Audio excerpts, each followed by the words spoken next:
Everybody roar, or at least I will. Loud noises. Roar. Roar. Jack, nobody wants your opinion, buddy. How old is he? I mean, I know we're live now, but Oh, that's fine. He's 6, but he has the brain capacity of a 2-year-old, and he has low functioning autism. and I he's am, a of course, nonverbal. feeding back into my own stream like an idiot. Yeah, I Yeah, so always he's a end up doing nonverbal, that. so you're just gonna hear garble from him and a lot of marbles. Aw. Still, it's the age group where Christmas is actually still kind of fun, you know? Like, Oh yeah, except that he doesn't understand what Christmas is because he has autism. Oh, you want the cheesies? I thought you wanted cheesy popcorn. Do you not want cheesy popcorn? I want You cheesy want the popcorn. cheesies?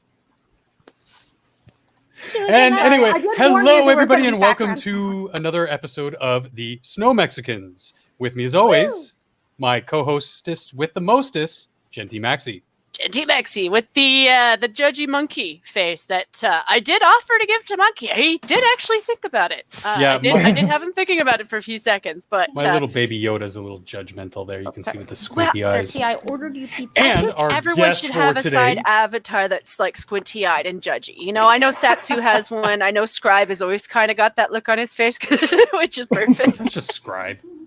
Such a Scribe. He judges everything.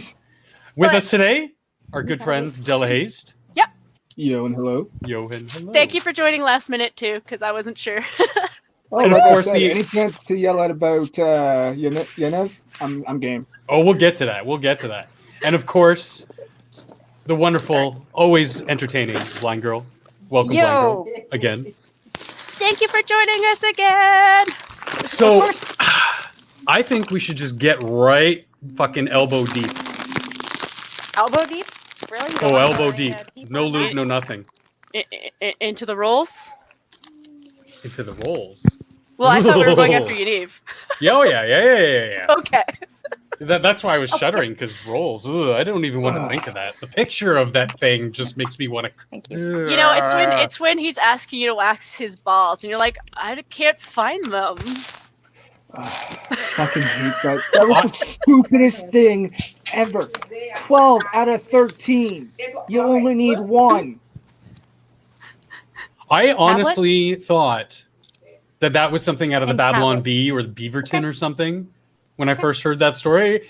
And I looked it up. I was probably heard it first on like Lords of the Night or something. And I looked it up right then and there. I'm like, oh my God, this is real? Yeah. This is fucking real. Okay. Okay, they came out of British Columbia. How did you not know it was real? The minute they said British Columbia, I'm like, yep, that's real. Not even just British Columbia. The minute you say the islands, if you're in Victoria or if you're in Vancouver, the minute you say like, oh, there was this super crazy dude, you're just like, yeah, that's probably the thing. Because like between the drugs, you know, the murders, like have you guys ever covered that serial killer, the pig killer guy? I gotta do a murder series on that one once upon a time. It's one of those things in BC where like there really are Florida and They are. California. Florida man, seriously. Yeah, they're is about in two British Columbia. dashes of Florida and just a sprinkle of Cali. You know, It's really disturbing. it really is. It really is. Are we going off a story or are we just... Well, there's more to it. So you know how Yaniv was basically taking out women for not wanting to wax him because of the Human Rights Tribunal transgender loopholes? Yeah. Well, not His only latest women. victim is now gynecologists.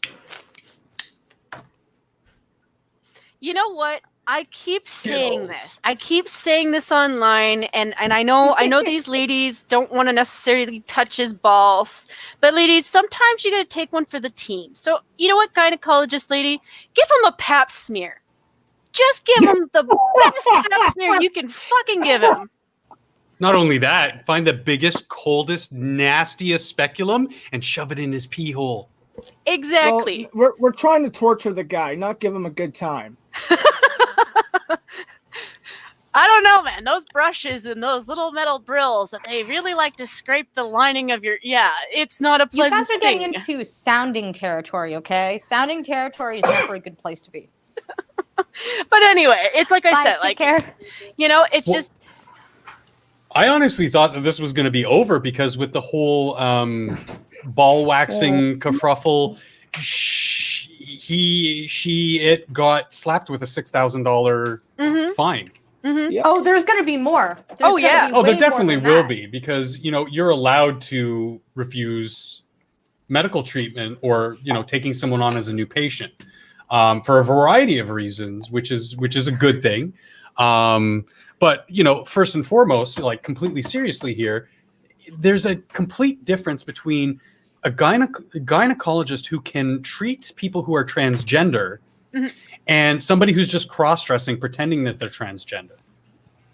Well, even worse than that is, as well as taking this gynecologist to court, he was also just in the courthouse facing the charges against him for brandishing an illegal weapon from Blair White's strain. And so they're going to convene back in January, but he could face from 6 months to up to a year in jail or just another couple of $1,000 fine, depending on if they throw the book at him or not. Now, the consensus is because he's technically a, quote, first-time offender, nothing's going to happen. But at the same time, there's all these other offenses he's done that nobody has brought up charges for, like attacking the Rebel Media guy with his cane, David Menzies. Yeah. He tried to run them over too. He tried to run him over with his little scooter thing. Well, he beat him up with his cane. You can see him clearly whacking him with it.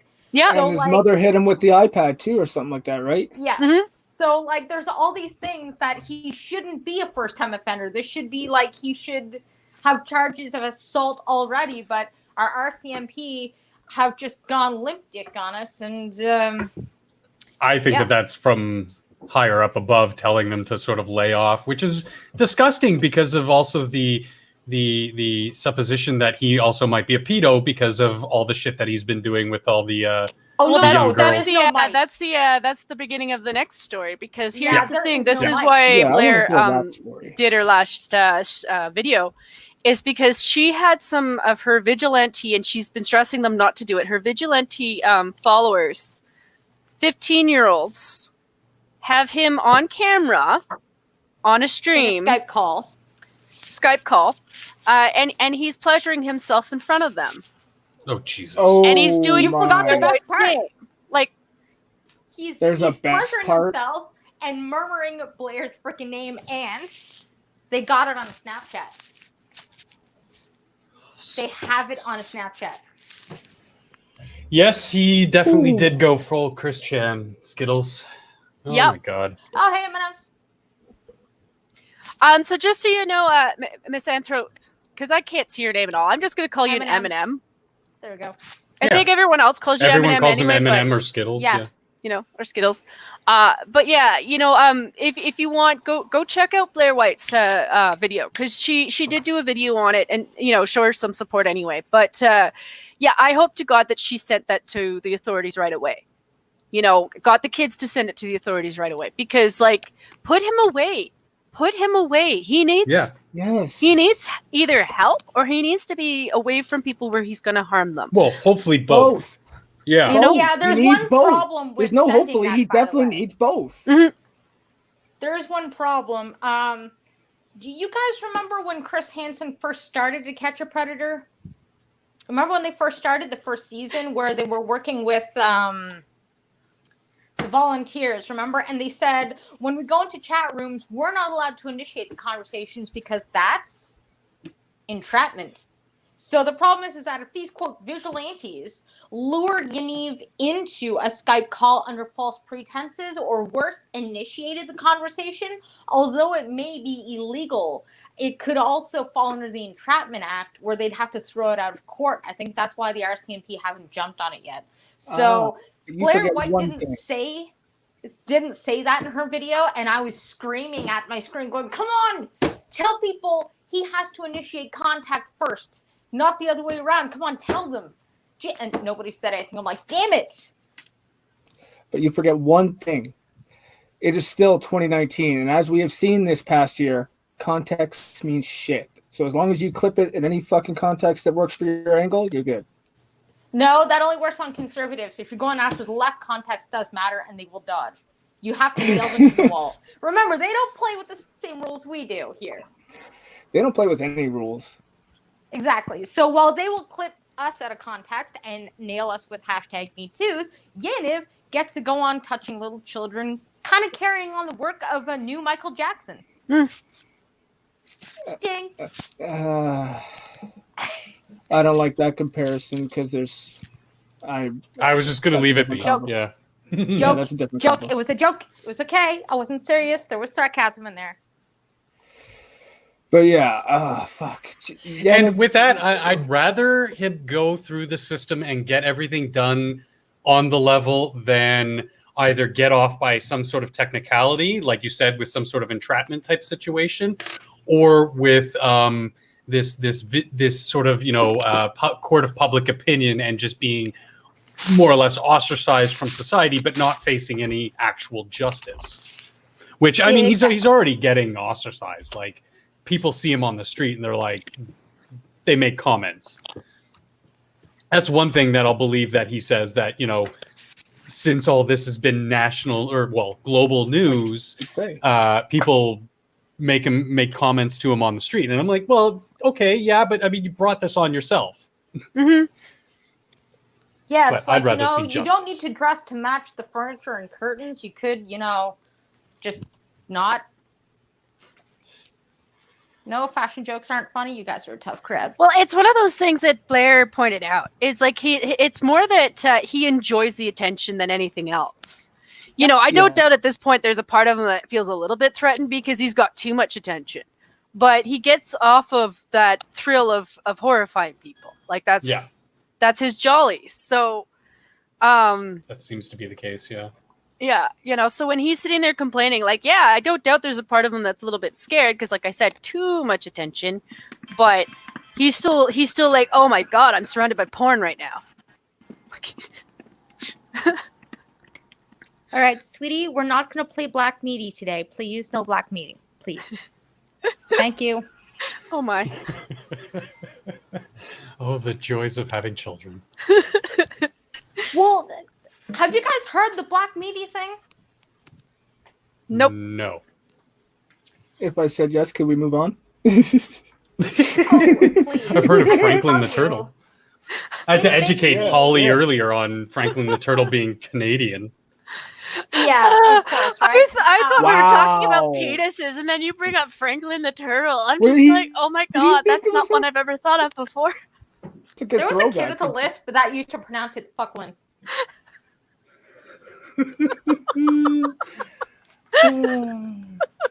Pronounce it. Yeah, at one point Fucklin. in Mind there. you, he would also go, Like- look, firefucks. It's that fuck. Sorry, I just Franklin the Turtle. I'm like, what? Did his head just pop out? He's got a turtle shell for that one, Maybe that's Don't what he you needed know? waxed. His little turtle shell. Oh my god, I'm going straight to hell. Yep. Good thing I'm a Jew and we don't believe in hell. All right. So, what else has been happening with Yaniv? That's basically the lowdown. That's totally it. Yeah. We just got it out super fast like that. Wow. But honestly, it was just it was the part where I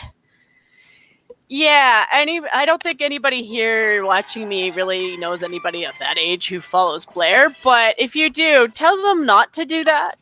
I get that we all want Yaniv in jail, and I do want him in jail absolutely, because that would be the safest place for everybody, him included, honestly. But don't put yourself at risk doing that. Don't Let Chris Hansen get him. let somebody who knows what they're doing do it. Thank you, son. They've got people undercover who can easily sneak in on him. I guarantee you.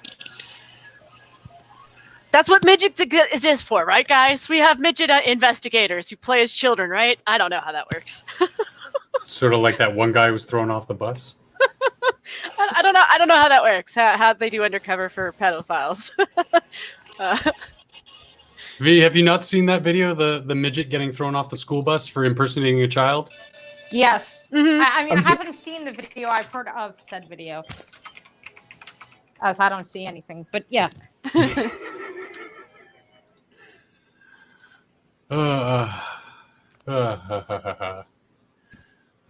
This is gold. This is just literal gold. Woo. Okay. So we're gonna watch a quick little minute video here. And as you can see, there's a school bus. People walking by. This was so funny too. Everyone got so mad. I sound evil when I laugh like that. Throws some kids' toys. You can hear him say, "Get the fuck off my bus, man!"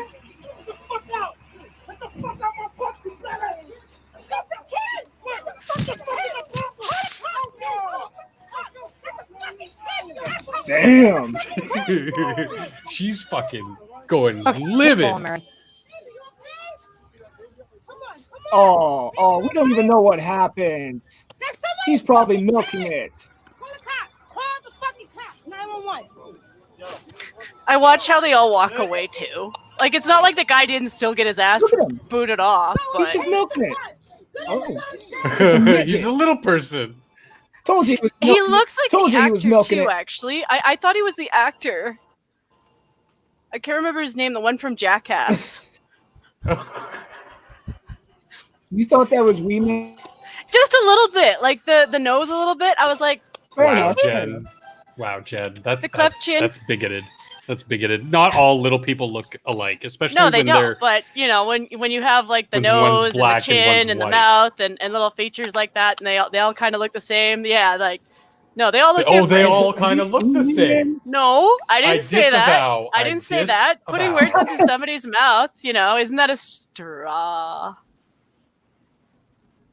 Exactly, Mr. Misanthropic. Wee Man is white. That guy was black. He wasn't though. But I mean, unfortunately, that was just the first clip I found. But you can see there's a few seconds after that where, yeah, the woman and the guy who rushed to his aid just sort of walk off. Well, yeah, because it blew their mind. They're like, "Oh God, what?" But like, so like, apparently the story is that he was impersonating a kid to get a free ride because that's why he had those toys and had his hood up and like covering his face. Yeah, well, yeah. Oh. I don't blame him for trying. I mean, I don't doubt it's worked for him a couple times. I mean, if you knew you could get away with it. He needs to shave that cap because I kind of do because like kids are like pretty much the only protected class, and you don't know who these adults are, be them midgets or normal sized people. But I mean, you don't know if that guy's a kid diddler. You don't know that guy's story, if he's carrying, if he's got whatever. They're still adult human beings. Yeah, and Doesn't there's matter that certain, they're tiny. There's certain spaces where adults are not allowed unless child spaces where adults are not allowed unless authorized. Like daycare when you made schools. a coffee and forgot that you made a coffee. Give me a second. Oh, I want coffee.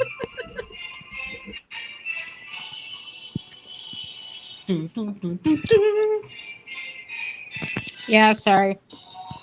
Blame autism. I will blame Jen. She's abandoned You know, us. other people I meet on YouTube are autistic, so just blame all of it. Autism's a hell of a drug. It really is. Oh my god. I think Bloodwind would disown me for that. How could you forget a coffee? terrible. I know, right? The only reason I forgot mine is because I've still got a half of a gigantic Coke from McDonald's. Well, as somebody, and I'm not, like I said, I'm not bringing this up to make you feel uncomfortable or anything, Della. But like, do you ever feel as a Tim Hortons person that some people should actually drink a coffee before they go to Tim Hortons to get a coffee? At least the drive-through people. I wouldn't know. You wouldn't know? Nope. Nope. Not my area. Yeah, for me, it was always like, walking around the parking lot of the Tim Hortons and the people driving in, and you're just like, maybe you should drink a coffee before you go and drive to go buy yourself a coffee. I can get behind this statement. Eminem says you're an autism magnet, blind girl. I think we all are. I really am. Yeah, I track tisms left, right, and fuck off. Ooh. Don't worry, buddy. It's on its way. And that's why I have one of those pod coffee makers at home. Well, I've got a Keurig. And Yeah, exactly. So I don't have to go to fucking McDonald's or Tim Hortons to go get coffee. I don't have to leave my house. I am right now making Fucking Timmy's nice. coffee with my Timmy's instant coffee. Well, you see, I have this Keurig that comes with Keurig Tim Hortons coffee pods. So, I prefer McDonald's coffee anyway. actually, I would too, and I know that they have them too. Like they do have the Keurig pods for it too. Yeah. I just I haven't gotten them yet. The Dunkin' Donuts ones aren't bad either, actually. As far as a regular mild coffee. We haven't had a Dunkin' Donuts in Toronto since like the late mid 90s. That's because we there was one in my hometown. We had a Dunkin' Donuts until like 1996, I think, in my hometown. Huh. I wonder if they got forced out of Canada because of, them not doing enough business or contractually or something weird like that. But it's funny is that after that war, I mean, Burger King has bought Tim's now, so they have no right to complain anymore. Just saying. All right, so BC Cannabis shop covers window with photo Frontier Mountie. RCMP wants it removed. yeah, and this was really funny because the owner of the shop, thought it was, a tribute to the RCMP, and he was on, I believe, CTV, where he said, he has the utmost respect, and he was sort of celebrating the fact that because of legalization, they don't have to waste their time. They can deal with the things that really matter, like violent crimes, like abductions, like rapes, like, stuff that actually matters in society that the police are there for. Yeah. Oh, yeah. No, before we get into this, speaking of, there was breaking news this afternoon at about noon Eastern in New Jersey. 2 gunmen showed up to a Jewish deli or Jewish bodega and had 2 semi-automatic rifles, went into the store, shot a couple people, and were in a standoff with cops. There was an elementary school across the street, which made the entire situation even more tenuous. And I didn't get a chance to, and I don't know if they released the details of what all was going on, but when I left the stream that was covering the police scanner, the suspects were both shot. Like I said, 2 bystanders inside the bodega were shot, and 2 officers were shot. The condition of all these people, no idea, but it's just another fucking insane person with guns doing stupid shit in America. And it's really weird because it's not just the guns, it's not just one thing, it's a culmination of several different factors, and nobody wants to nip any of these in the bud. Mm-hmm. And bringing it back to Yaniv, I think both of our countries need to bring back the quote-unquote insane asylum and be locking people up who are dangers to themselves and others, and get them treatment 24/7 and observe them 24/7 so they have a chance to be reintegrated. It's not like we can't learn. It's not like we can't learn from the past too, in terms of like the old insane asylums. Yes, I note that some of them were done terribly. Anybody can look in the past and be like, yeah, that was done badly, but it's not like we can't do things better now. It's not like we don't have people who are knowledgeable on how not to treat people who are patients, but it would be safer for both parties, those people need help too. they need help too. Well, and studies have it's actually shown that with the introduction of SSRIs and anti-psych meds, people were actually getting better. So they found that they didn't need the psych wards anymore. But the problem is that without proper monitoring and making sure they take the darn medicine, the minute they're released, they stop taking it and become a hazard to society again. So we don't necessarily need to electric shock treatment the buggers, but you need someone to be like, hey, swallow that pill. We don't need to swallow it. Throw the baby out with the bathwater and do away with, again, I hate using these terms, but the insane asylum, or the notion of a safe, confined place where these people can be monitored, observed, find the right combination of medications that will work for them, and help them get through that regimen and get them the mental health that they need. But we also don't need to take it the other way. And like you said, historically, hell, even medicine at certain points was less than ethical. Yeah. I mean, it's a learning process because, that's what we are. We're humans. We're learning creatures, and we strive to do better when we make the wrong decision. And the problem when the healing treatment you hope for is the leeches because it's the least disgusting of the lot, you got problems. Hey, buddy. Well, after you break the med routine, then they're back to being unstable again. And the problem is that people thought that it was a mercy, saying, okay, don't lock them up. This is cruel and unusual punishment. But the aftermath of that is, okay, well, now we can't put them in a, quote, safe space where they're safe. Now we just got to throw them in jail. So it's like, pick one. Either a space where they can live a somewhat meaningful life while being monitored to make sure they're not, like chopping people's heads off. In an ideal but world, are not in jail where they're getting, pound me up the ass therapy. That also would be nice. In an ideal world, we could set it up where, and obviously we can't do it like this, but like, maybe we have, apartments that are run where like, when they go to exit, there's somebody at the door who's like, hey, did you take your medication? You better make sure you do that. Even just setting something up like that where, at least in the buildings. We have those. Right? They're called medical group homes. Partners in Parenting is actually a company that does it. But the problem is that they're so expensive and out of a price range, nobody has any hope in hell of getting in there. Like, I remember my brush with the medical group home. It was $60,000 a month. And basically, it's just a giant house where people live there and their medication is doled out. They're monitored. And then people are there to make sure they don't set the place on fire. They're there to make sure they get their meals. But it's still a home and a rather decent place to live. But it's also supervised with people that can help them just in case something goes wrong. Right. But those medical facilities aren't really covered under pretty much anything. So good luck getting a homeless schizophrenic in there. See, and that's the problem. It's one of those things where, like, you wish you could redirect the funds to where it would actually help people. But how do you go about doing that without stepping on toes or making things worse, Well,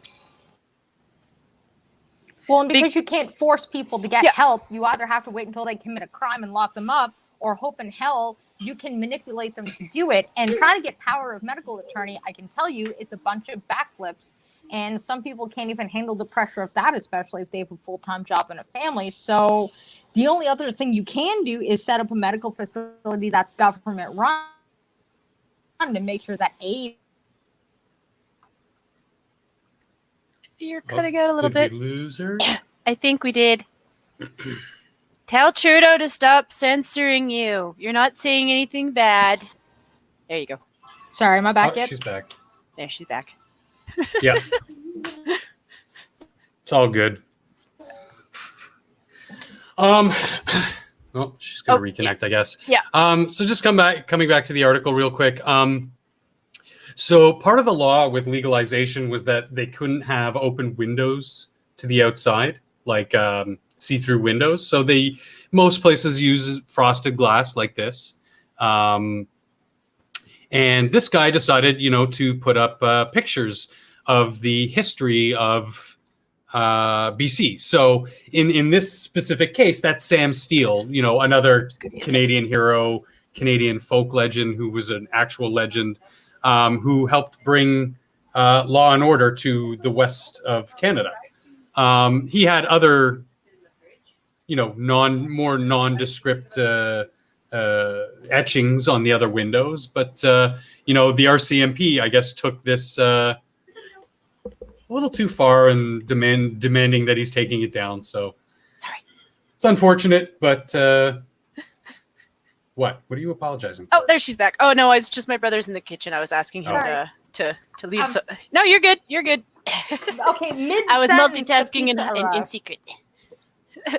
Sorry, mid-sentence the pizza arrived. I'm like, oh shoot, there's pizza that my son demands. He's obsessed with pizza. Well, I disagree with that, Eminem, because I'd rather have bad healthcare than no healthcare. And as many complaints as I can lobby against the Canadian healthcare system, the end of the day, I wouldn't trade it really for any other healthcare system I've ever seen, or lack of one. But, well, the only reason why our health advances are going anywhere at all is because we are reaping the cream of America. You realize that, right? Reaping the cream The of other America. thing too is like Yes. it wouldn't really matter if it was privatized or government run anyway. I mean, look at it how the definitely homes does. are for our elderly. Look at how the homes are those for our elderly. privatized, but you're forgetting one problem, okay? So let's say America had a government run. There's no, we'll use diabetes because I'm very familiar with this. So you have basic insulin that kind of does basic things. And then you have these medical advances in insulins that can do phenomenal things. Now, there's no incentive to make those unless you're going to make a profit off of it. So our medical advances and a lot of the things that we have in Canada are based off of the fact that America capitalized on that shit. If every single country tomorrow went to a government-run healthcare where they could do bare minimum spending, where they can control how much you pay the doctors and there was no incentive to do anything better, faster, or more humane, we wouldn't have that. And so Canada is actually benefiting off of other countries that haven't had the government step in. Food for thought, isn't it? Smart cookie. Damn, that's hot. Sorry. I just don't really know where to begin because I would need more specific. We might Because, need to for have instance, a guest on here who knows the topic better. I just know that in Ontario, like for instance, if you get prescribed, say, antibiotic something, and the dispensary, the pharmacist wants to give you the generic off-brand whatever, let's just say on this case, like just an antibiotic, you can and have the right to request the name brand version. Yes. If that kind of makes sense. But at the same time, a lot of those better drugs wouldn't be invented without some kind of capitalistic system. And the only reason why I know this is because I am a type 1 diabetic. And so whenever they have new medical advancements, you can still get profit, but no, you can't. Like, for example, yes, you can. The newest insulin on the market right now is Tresiba. It's not covered by the Canadian government yet, but it's coming out of either Europe or America. Canada isn't making any of the advancements anymore. Okay, and but so, does that not have more to do with our screening process for new drugs? No, it would be that we honestly aren't competitively making them because there's no incentive to. Why do you think there are no Canadian doctors? Why do you think nobody can find a family doctor? It's because they're like, you know what? Why would we stay in Canada when we can get paid better and we can have a better system down in freaking America? There's a shortage of doctors for a reason. And well, it's not only that, but yeah, they can make more money. So what? Which means, for example, let's say a drug company... Unchecked capital is just as dangerous as any other system. Yeah, but we wouldn't be able to have any medical advancements unless there was some system incentivizing that to happen. Or else why would they bother creating new stuff when they can just give you the old stuff at cheaper and more efficient prices? That's the thing. Like, if in because America, sometimes the new stuff is more efficient. No, people don't go on. Of course moral. it is. Because, for example, in the States, let's say you have a clinical trial that people are willing to pay the money for the best insulin ever. They're going to make that insulin so they can get that cut in profit before anybody else. And that's how we end up importing it.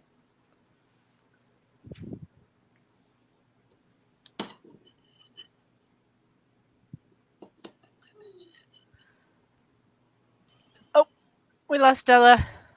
Della, come back. I was going to say I overloaded his computer. He is our other Canuck. You know, it's a thing. I think out of all of us, Canucks, Functional's the only one with the proper setup. Honestly, I'm just like, yeah, that's right. We got a good old-fashioned Canadian-Ontario debate. Yeah, give me some. So the one that I've got a couple of articles, so I might start with one of mine. Let me just pull that up. All right, son, I want you to eat the entire piece of pizza and not just the toppings. Promise that you're not going to just eat the toppings, please. But Mom, the bread is all just carbs. Exactly. Sometimes I have to negotiate with my son because he likes to just pick off the cheese. Okay, so I'm just going to pull up my chat. So I got you guys there. And okay, so this is the Financial Post, and I don't know who the author is. Let me find this person because I think you are very biased, sir. I don't know where you are. Oh, there you are. Zane Schwartz. Well, of course you're biased, Schwartz. All right. Use the Schwartz. Use the Schwartz. All right, let's... Spaceballs reference. Gotta do it. Yep. Okay, Wattpad chooses... what is Wattpad?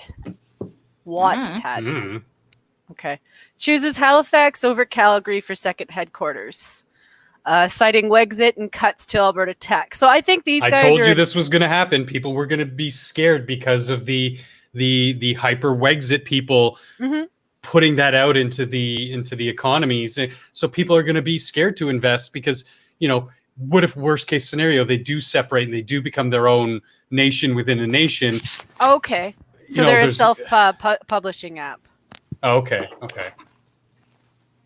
Even though from history in Quebec, we know this isn't going to happen. This is totally not going to happen. But just in case. Yeah. But there's still going to be, you know, that financial incentive. Well, why go there when we can Did he leave on actually his own? go to Halifax? It could be cheaper. We could get cheaper labor because there's a higher demand for jobs. And why take the risk? But I agree. I don't think Wexit is ever going to happen. But well, plus you got all the seafood out there. Yeah, I don't think it's legit going to happen either. But like, if they at least can smarten up a little bit, there is a way that you can do it where you can get something out of what your argument is for. Like, it's not like nobody is listening. The stuff we've been arguing about for the last 2 months. Yeah. So Wattpad chose Halifax over Calgary as its site of its second headquarters. And to be honest, I think they're shitty people for the reasons that they chose it. It's not just the Wexit. Like, the one guy is trying to imply that that's the only reason, but concern about Western separatism and cuts to Alberta tax credits for tech companies. So a Toronto-based Wattpad has announced it was building a new office in Nova Scotia. Calgary has been among the cities bidding to host the company. At a forum in Lake Louise on November 29th, Calgary Economic Development CED Mary Morin told a group of Alberta business leaders that we as an organization just lost a 1,000-person company that didn't come to Calgary, selected another city because they're concerned about Wexit. Moran declined to identify the company at the time. The logic has learned that company was Toronto-based Wattpad, a tech firm with fewer than 200 employees that hosts user-generated fiction. The platform has over 80 million monthly users. According to a source familiar with the negotiations but not authorized to speak publicly, the firm outlined its concerns in a written statement sent to the CED. Earlier this year, Wattpad issued a request for proposals to cities interested in housing its second headquarters. Candidates had to be within a 3-hour flight of Toronto and have fewer than 1.5 million people, according to a Globe and Mail report. CED submitted a proposal. In August, Alberta Premier Jason Kennedy's United Conservative Party, UCP government, froze the Alberta Investors Tax Credit Program, which offered a 30% credit to private investors, putting money into companies working in the innovative economy. And there's been increased discussion of Western provinces separating from Canada since October 21st, federal election, which saw Prime Minister Justin Trudeau's Liberals re-elect as a minority while failing to win a single seat in Alberta or Saskatchewan. Morant did not directly respond to questions about whether Wattpad raised concerns beyond Wexit and tax changes. We are grateful for the opportunity to respond to Wattpad's request for proposal and congratulate Halifax on its success, she told The Logic. So Halifax Mayor Mike Savage, his name, said that we are excited that Wattpad has chosen Halifax, recognizing our city's talent, location, and cost advantages. Translation, we mooch off the government. It's okay, Mike, we know. Wattpad declined to respond directly to The Logic's questions. We don't have any comment about the cities we spoke with for this process, said spokesperson Kiel Hume. Wattpad's RFP said it would prefer a host city willing to help secure government subsidies, according to the Globe. See, this is what I mean. Like, it wasn't just the Wexit that was the reason. So Halifax bid was a joint initiative that included Dalhousie's University, the Atlantic Canada Opportunity Agency, Nova Scotia Business Inc., NSBI, and the innovative hub Volta. Volta CEO Jess Rogers told The Logic. Wattpad was looking into an ecosystem that complements their personality, blah, blah, blah, blah, blah, blah. Do I have to finish this? No, I think we get the gist of it. We get the gist. Okay, good, because, so Alwyn says Wattpad is an independent self-publisher, meaning they were looking for the cheapest city to host a server. They don't need staff for the most part, just dirt cheap rent, right? That's what I'm saying. Like, yeah. They even said that their company employs 200 people. I don't think that their second office is going to employ 1,000 people. I'm sorry, Kenny. That's probably not true at all. It'd probably be more than, probably around the 100 mark, but it wouldn't be more than the 200 mark they have at their main headquarters. Yeah, this looks like this guy is NDP leaning is what it is, because he keeps bringing up the NDP like, oh, well, the NDP government set up a series of programs designed to encourage tech governments to grow in the province and give you money. Yeah. To give you money, yeah. And I think that there's like an overarching theme. What's happening here, what's happened with Amazon in New York, in AOC's district, is corporations, businesses, bigger businesses, the more money you have, the more influence you have, and the more power you have to sway government officials to get you the better deal. I think it should be the other way around, and I think government officials should grow some fucking balls and go, are you fucking serious? You want us to pay you to fucking have an office here, a warehouse, or whatever here? How about no, go fuck yourself, and we're boycotting your product? Yeah, that's basically what they've done with this. Is basically all they've really accomplished. And the fact that this article person is trying to blame it all on the Wexit guys, like, don't get me wrong, like, they are a mess on their own. But all that this is going to do is it's going to incentivize Albertans to just not buy this product. Yeah. Or it's going to incentivize people to demonize Wexit, which would demonize conservatives. Like, I don't really agree with the comparison to the New York and Amazon thing, because that was specifically that I'm not drawing it as a comparison. I'm just saying there's this underlying tone of companies demanding things of politicians to set up shop in their backyard. Well, I'm not saying the two are similar. NDP may have well just bought out the competition when it comes to that. Unfortunately, this company isn't big enough like Amazon to really do anything anyways, to be honest. Like, how many people, like, even 90 million subscribers is like, what? Exactly. Nobody knows what this thing is. It's not like a Google or an Amazon. I think just they decided, well, we're just going to pick this because it's in our best interests. And we're going to demonize conservatives at the exact same time, because that's what we do, guys. That's what we do. NDP, we're a cult.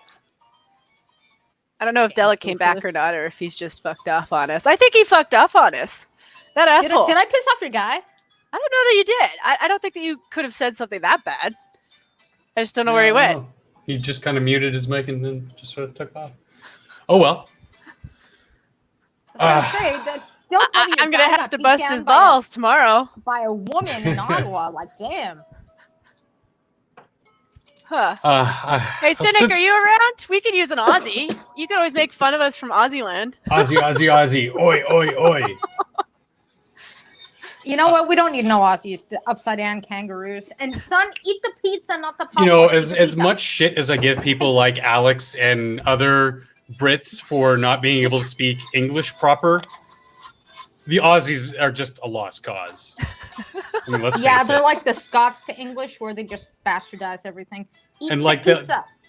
They have they use the weirdest words to describe things just cuz.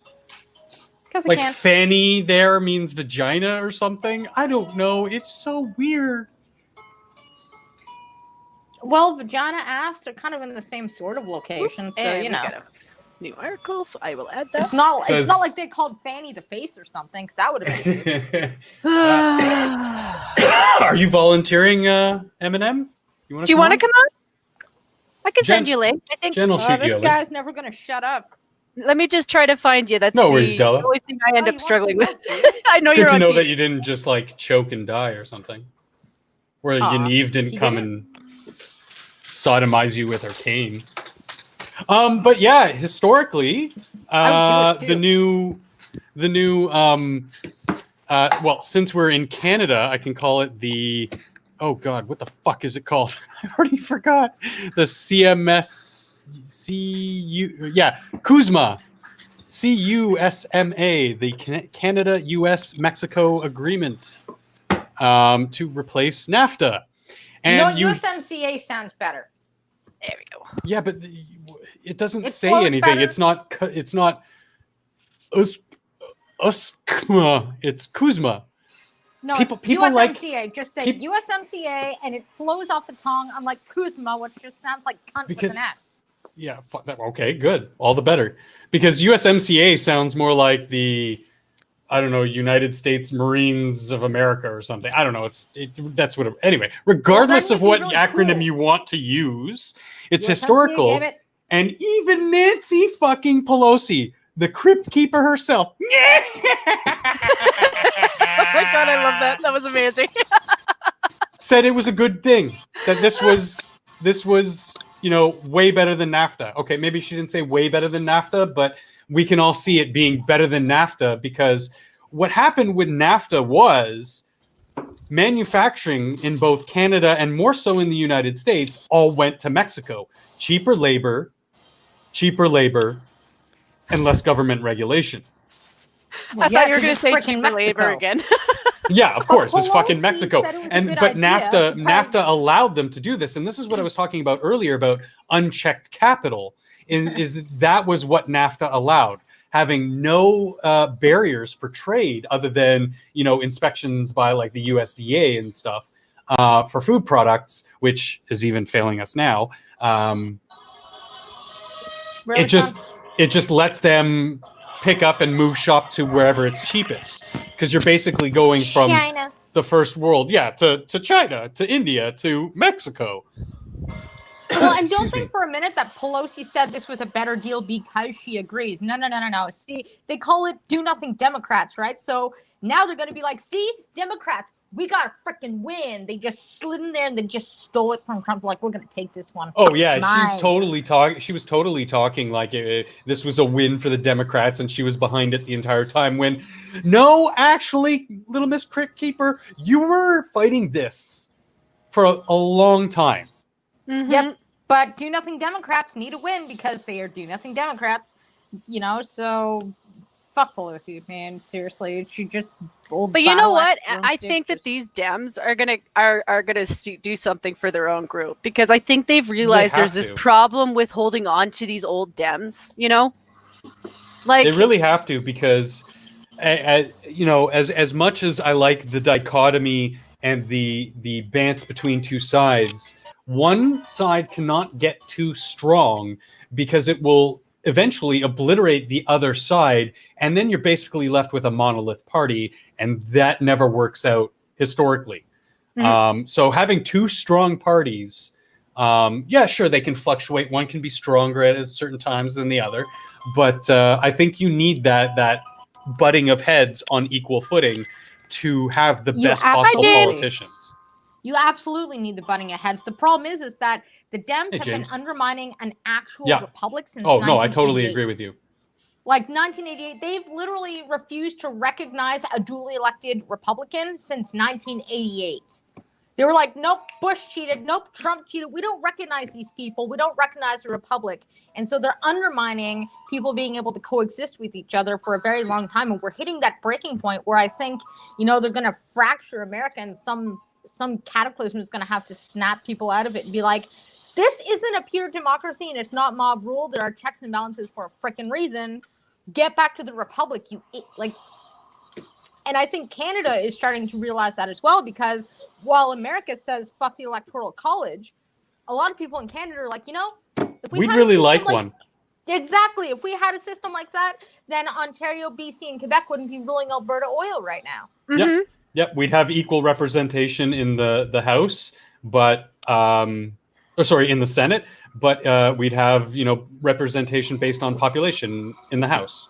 That's how it should be. Exactly. And we don't have any checks and balances for that, which is why Trudeau gets to run over provincial lines. The federal is running over provincial right now, and that's where Canada's problem is. Where America's problem is that they're undermining their republic and refusing to recognize a Republican president, again, since 1988.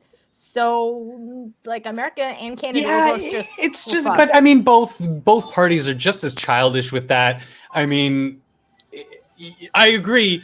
They take it to the nth degree, but because of their hyper partisanship down there, they're constantly butting heads on those levels, and nobody wins with that. It's a big waste of time, money, and people's sanity. Actually, that's the point. The point is to butt heads. Yeah. The founding fathers wanted them to butt heads so that things couldn't be. But they're butting heads over nothing. That's the point, so that nobody can make an emotional If they were decision. butting heads over actual issues and actual solutions to issues, sure. But instead, one side right now, the Dems are just crying foul, and then trying to backtrack and foul because of hey guys, what should we cry foul about this week? It's ridiculous.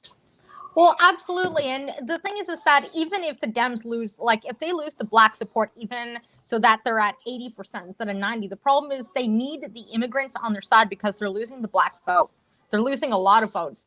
Way back, I think it was either in the 1980s or the 90s, they said, listen, give them a welfare state and you'll have blacks voting Democrats forever. And now that they're starting to wake up and be like, hey, we don't need to be pandered to anymore, they're like, shit, we need a new pool. Immigrants do that. Yes. Yep.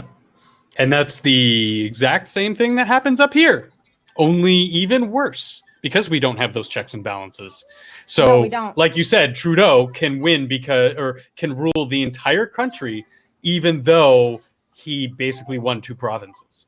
Yes, and but because those 2 provinces are Ontario and Quebec. Running over provincials. We don't have checks and balances. They're running over provincials. Yeah. The province is like, we're going to do this. And then Trudeau's like, fuck you, you're not. And the province is like, but we have jurisdiction. And Trudeau's like, oh yeah? Try to stop me. And nothing. That's why there should be a fine line. Provinces, states, doesn't matter which side of the border we're on talking about this. States' rights, provincial rights. And then the federal government is there just to do federal matters, protect the border, deal with military, foreign matters, those federal things. Stay the fuck out of the province's business. Mm-hmm. Yes. And the thing is, we used to have respect going back and forth, but now it's just being trampled on. And it's mainly because Trudeau's being bought over in the UN. Like that European one world government thing, he's being bought and paid for. And Canada is just a sitting duck for everything. Mm-hmm. Yep. Essentially is what it is. And there's really nothing right now we can do about it. What I find interesting is that Alberta is the conservative province. Alberta's like, screw it, we're fighting back. And just as this happens, they're trying to pass a gun ban to take your guns.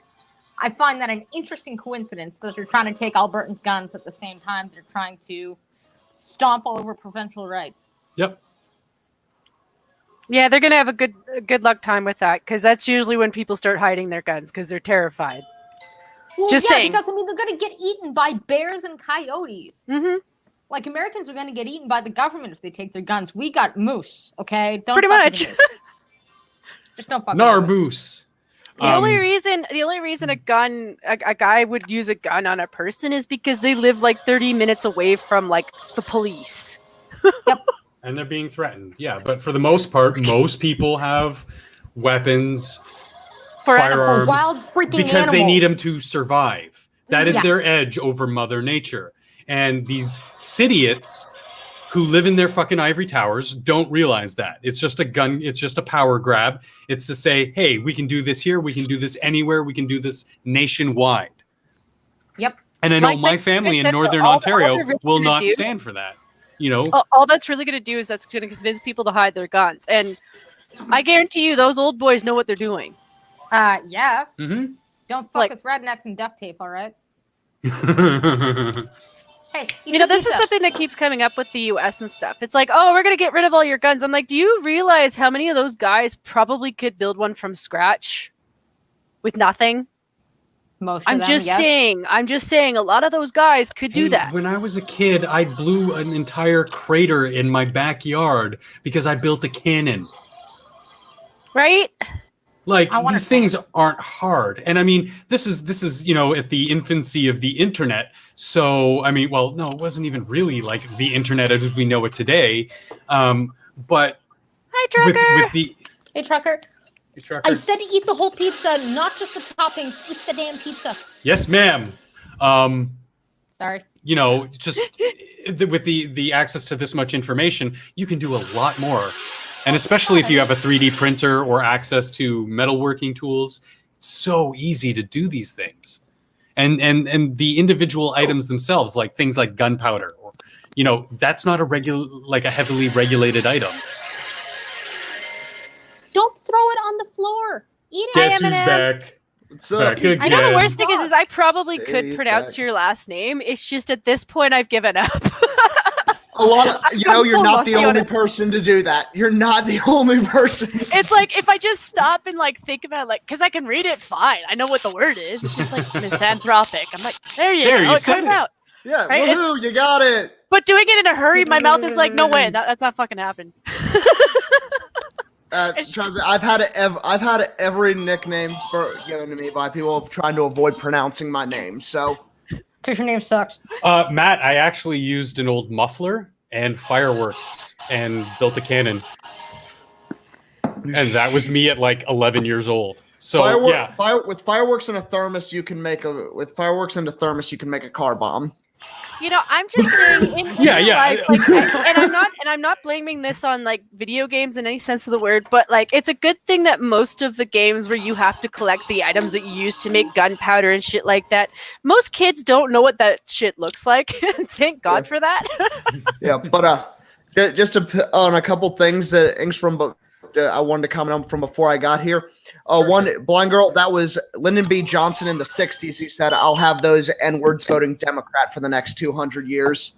I'm not trying to get you guys struck, so I'm not actually going to say what he said. But and also blind girl, fun fact, the Democrats have tried to bring impeachment against every Republican president since Eisenhower. Yes, Except but for they one, refuse wasn't it? to recognize. Yeah, it was the for one. legit- I can't remember who it was. Yeah, but Bush specifically Senior? the comment is they Something like refuse to that. recognize the legitimacy of the vote since Yeah, 1988. So since Bush, essentially they're like, he cheated. Oh, this is the electoral college. He didn't actually win.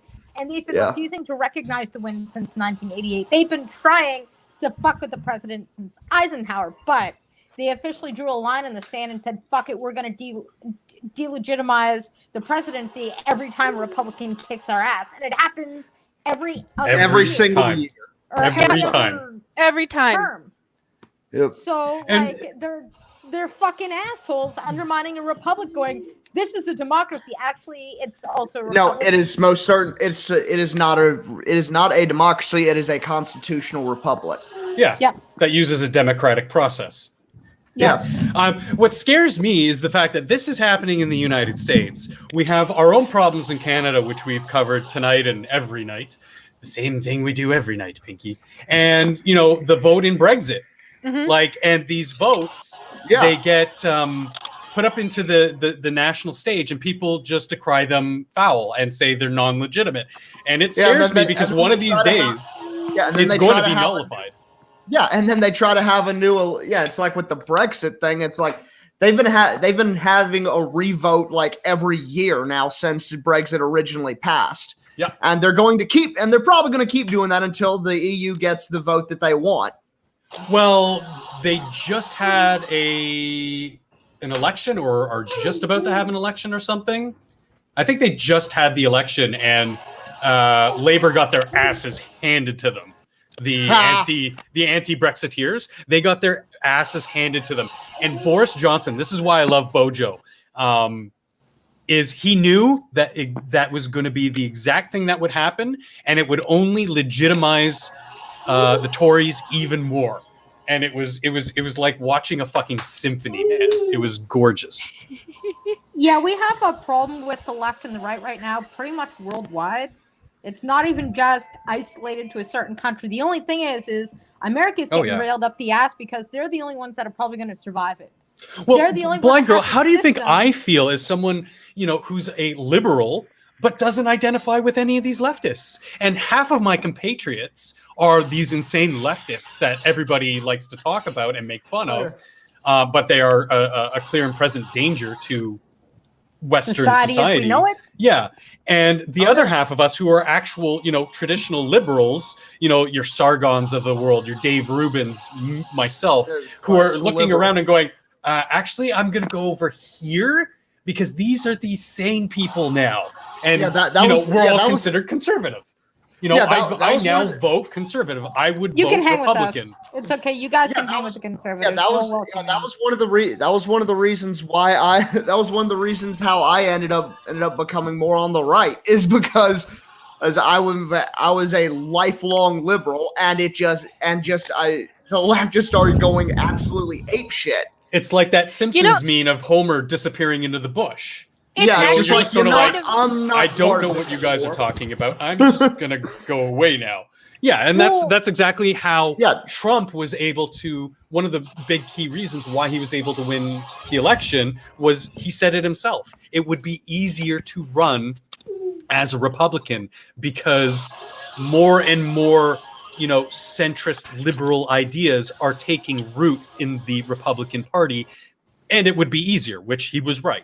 And that's happening in Canada. It's happening in Australia. It's happening in the UK. Are you talking about that thing that Trump supposedly said on Oprah in the 80s?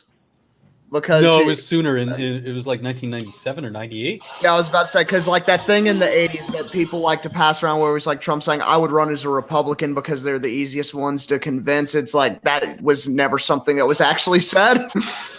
Why do you think people buy into the leftist so much? And I'll give you an example of this. So, for example, if you've gone too far right, how do you know? Point to something that tells you you've gone too far right. You think anyone who doesn't have a job and isn't a citizen deserves to have their heart cut out and sold on eBay? That's a little extreme. That's a little extreme. That's extreme. The religious right. Far. I would say you're probably too far right. And there are towns in Alberta and Saskatchewan very far north who are like this, where you don't own a black-haired dog because it's black.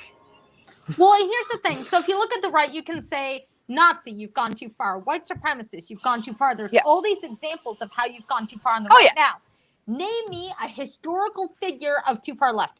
Go. Stalin. Mao Zedong. Lenin. Pol Pot.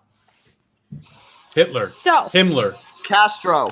No, but Hitler they think is too far right. So you gotta remember all these people Mussolini. are too far right. No, that's too far north, which is authoritarian. Mussolini, they got into power and conquered Mussolini. He was a socialist.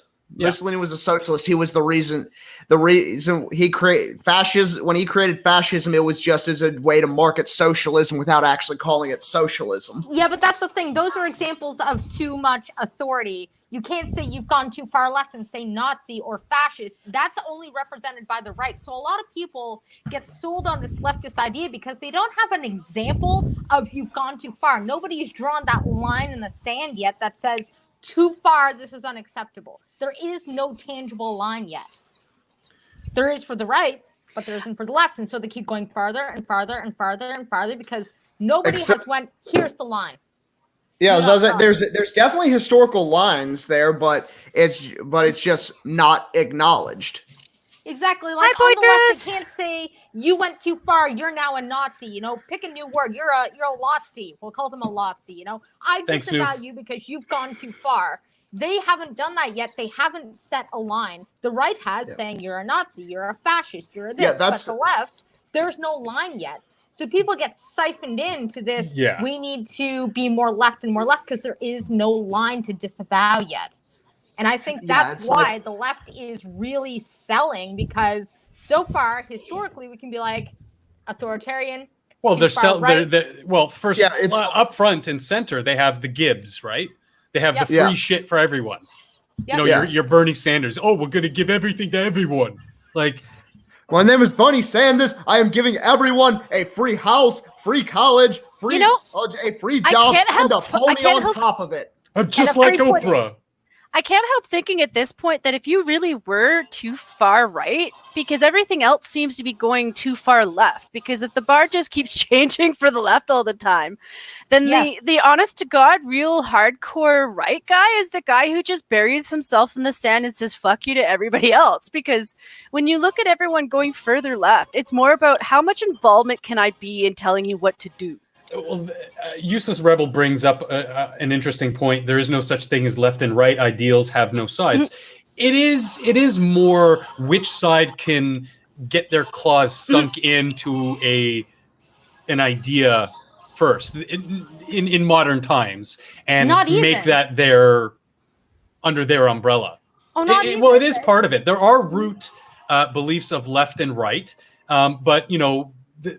These ideas like abortion, like gun laws, those are things that like sides have more or less latched onto and made it their message. Yes, but I think you're looking at kind of the wrong way. So we're on a dish that is spinning and it goes right, or you're on a snake and you're in the middle. And so you go a bit to the right and then a bit to the left to try and stay in the middle. And the problem is one goes out of balance, you fall off the side. And so I'm going to plagiarize Jordan Peterson's example of what we need. So the liberal mind, the creative mind, the exploring mind creates a business. And they bend a bit of the rules and they worm their way up. But then when that company starts to get bigger, you need the conservatives to come in and rein it in and tighten it in. But then if the conservatives run rampant, then you get all these hierarchies where there's too many people at the top, leaving a bunch of people at the bottom. So then you got to get the liberals to come back in and say, hey, you're corrupt here, fix it. And then the conservatives to come back and tighten it up. And so everything needs that balance, You're stacking Jenga blocks to keep it standing.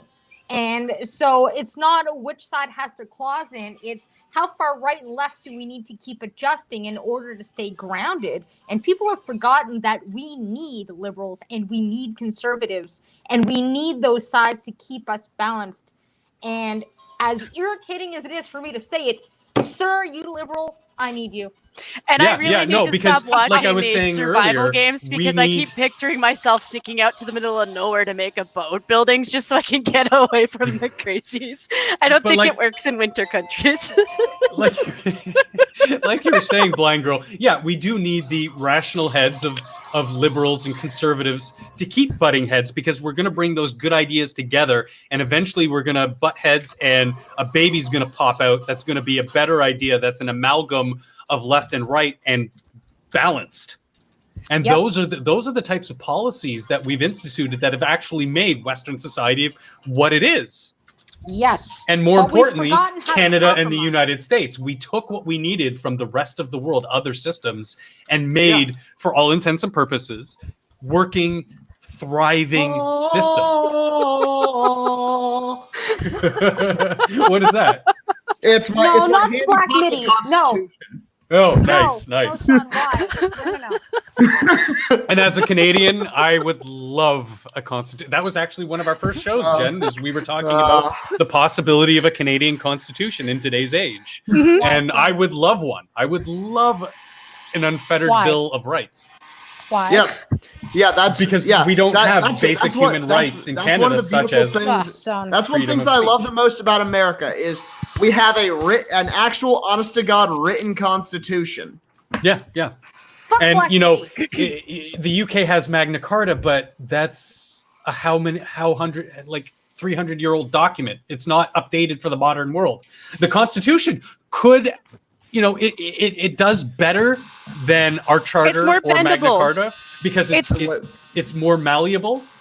But Except it could still use a little bit of updating. I think. Except that maneuverability can very much be used in the wrong way. But I do agree that there's stuff that does need to be updated on this. For example, term limits on Congress, especially. Yep. Yes. Because There's no reason why Ginsburg should still be working. I'm sorry, lady. And also there's nothing more dangerous than somebody who's making decisions for how you have to live when they will never have to face what the rules that they've put in. Yeah. Well, we had this discussion on why religious symbols shouldn't be allowed in our government system. And this was a private conversation I had. And the guy was like, so do you know why we ask our office members to do that? It's because they have the power to completely destroy my life and your life and everybody in the country's life with their decision making. So when you ask them to leave the religion at home, it's so they don't bring it in with them when they do it. Yeah. It's why. You know, and it's the same with the age thing. It's like, listen, grandma, I respect your opinion, I respect your wisdom, but I don't think you should have the ability to change our laws. 804 years old. Thank you, James. I knew it was like old. I just didn't remember the exact year. I didn't want to. But yeah, that's an old fucking document, and it really, you know my stance, Jen, on the monarchy. They should just step aside and be like, you guys have we have our vast fortunes, we're done. Yeah. But yeah, it was fine with keeping them as like a historical family. You know, keep the history. You know, respects to the history, even if it was somewhat disturbing sometimes. But yeah, they shouldn't have any links to government policy anymore. Yeah, you can't bank on the one guy to be born from the family that's not going to be retarded. You know, Arthur isn't coming back. We still don't know if he exists or if maybe he was a Roman guy or something. We don't know, but he's not coming back. This is why I have such mad respect for Elizabeth II, because for most of her political career, she stood back and just let Parliament do their job. And I mean, I've only been paying attention to UK politics for the last maybe 5 years. So to answer James Woodwright's question in the chat, I honestly do not know if we use the Magna Carta. If we use the Magna Carta in our legal shit, it is the basis for it. Oh God, my brain. And for your I'll take your word. I'll take your word for it, because of that I actually don't know. But Trucker Matt does bring up a very good point in chat, saying the U.S. Constitution has been slowly whittled away since the 1800s.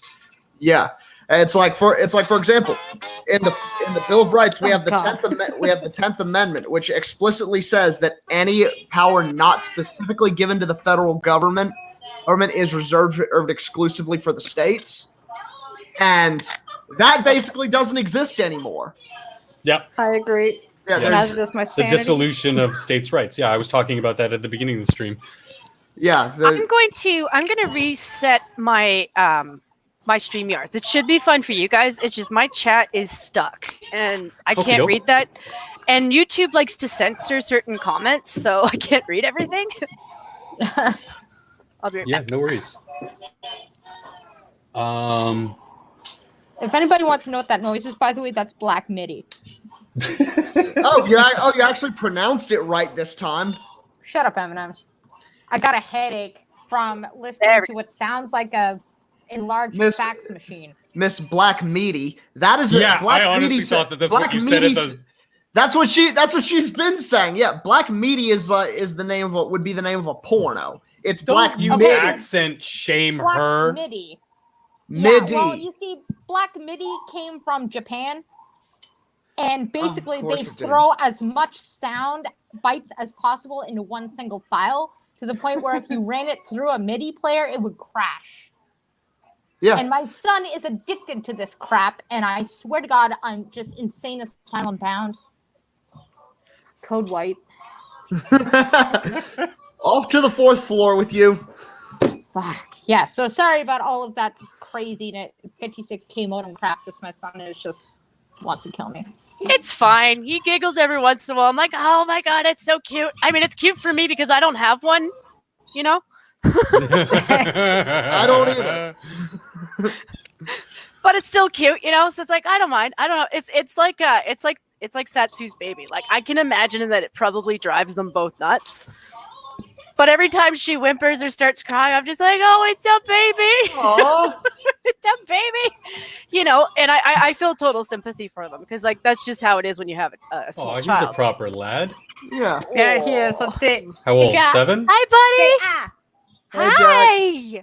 Say ah. Hi. Good job, buddy. Nice guy. Finish your pizza. Yeah.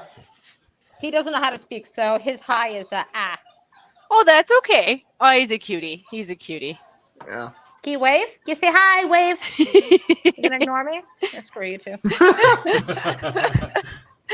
Yeah, he's in his own little world. He's like, He doesn't even want me to bother him right now. Like every time I go near him, he's like, "Go away."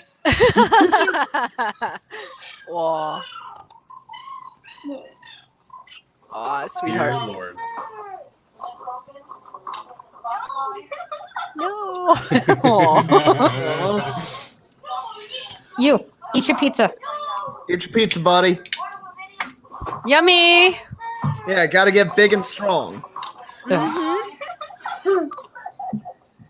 Good boy. There you go. Yeah, it's like watching videos with Make sure you- Satsu, and I have this belief that Satsu has a high body temperature because that baby's just like so comfortable. Whenever he's just got her laying on the chest, she's just like, you know what, this is perfect. You just leave me here, Dad.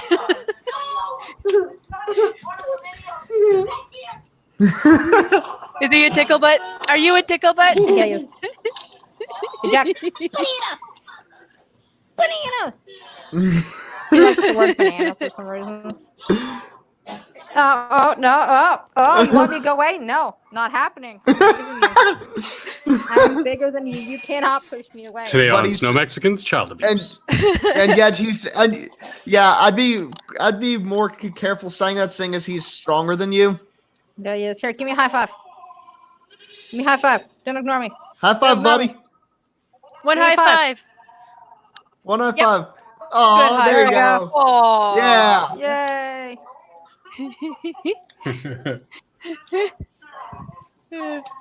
He's like, go away. And I'm like, no. It's Go like I away, did what you no. want. Hey, you got a potty? No? Okay. Don't pee on the chair. Don't pee on the shower curtain. He will. All right, I got your He stuff will, on. man. He will just sit there and Oh. pee. So obviously there's been a lot of firings happening in the NHL. We've covered most of them. But apparently the head coach for the Dallas Stars got fired over quote-unquote unprofessional conduct. Doesn't say what the conduct was. They just said that it didn't involve any of the players. He just was acting inappropriately, which I guess is corporate speak for he probably dropped an N-bomb back in the 80s and is now they're trying to get ahead of it and firing And him is before. now canceled. Yeah. So cancel culture being strong in hockey and especially the NHL. Which Yeah, well, it's in Dallas, so nobody cares. I fucking hate Bettman. I hate him. I hate him so much. He's single-handedly make me not want to watch the NHL, and I was the biggest hockey. Hell, I'm wearing a fucking jersey right now. Like, All my son's jerseys are somewhere.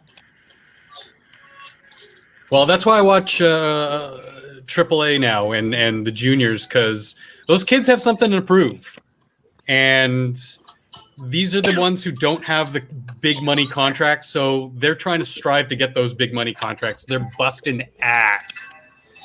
Yeah, so true. it's fun to watch. It's really fun to watch. If you're a hockey fan, that's like tried and true hockey. Yeah. Oh, I love my Just a little- hockey. So do I. I miss it. I miss real hockey. I used to watch it. I used to watch it a lot when I was younger. I don't have cable anymore, and I don't go out to bars anymore. So I don't. Yeah. So I haven't watched hockey in years. When you come up here, guess what you're doing? Yeah, last time I watched it was when I was working in a bar. Let me get. Oh, what'd you say, blonde girl? So when you come up here, guess what you're doing? All the manual labor you don't want to do. That and watching hockey. But yeah.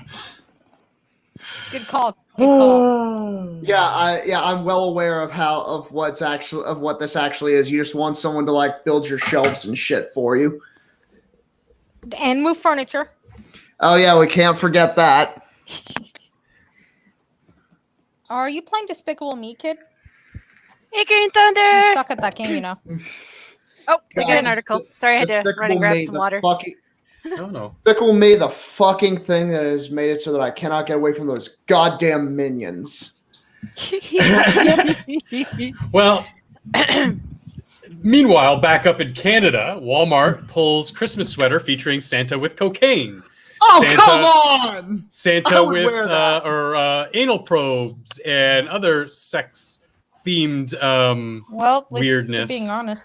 ad. Fuck off ad. Install Canada ad is block.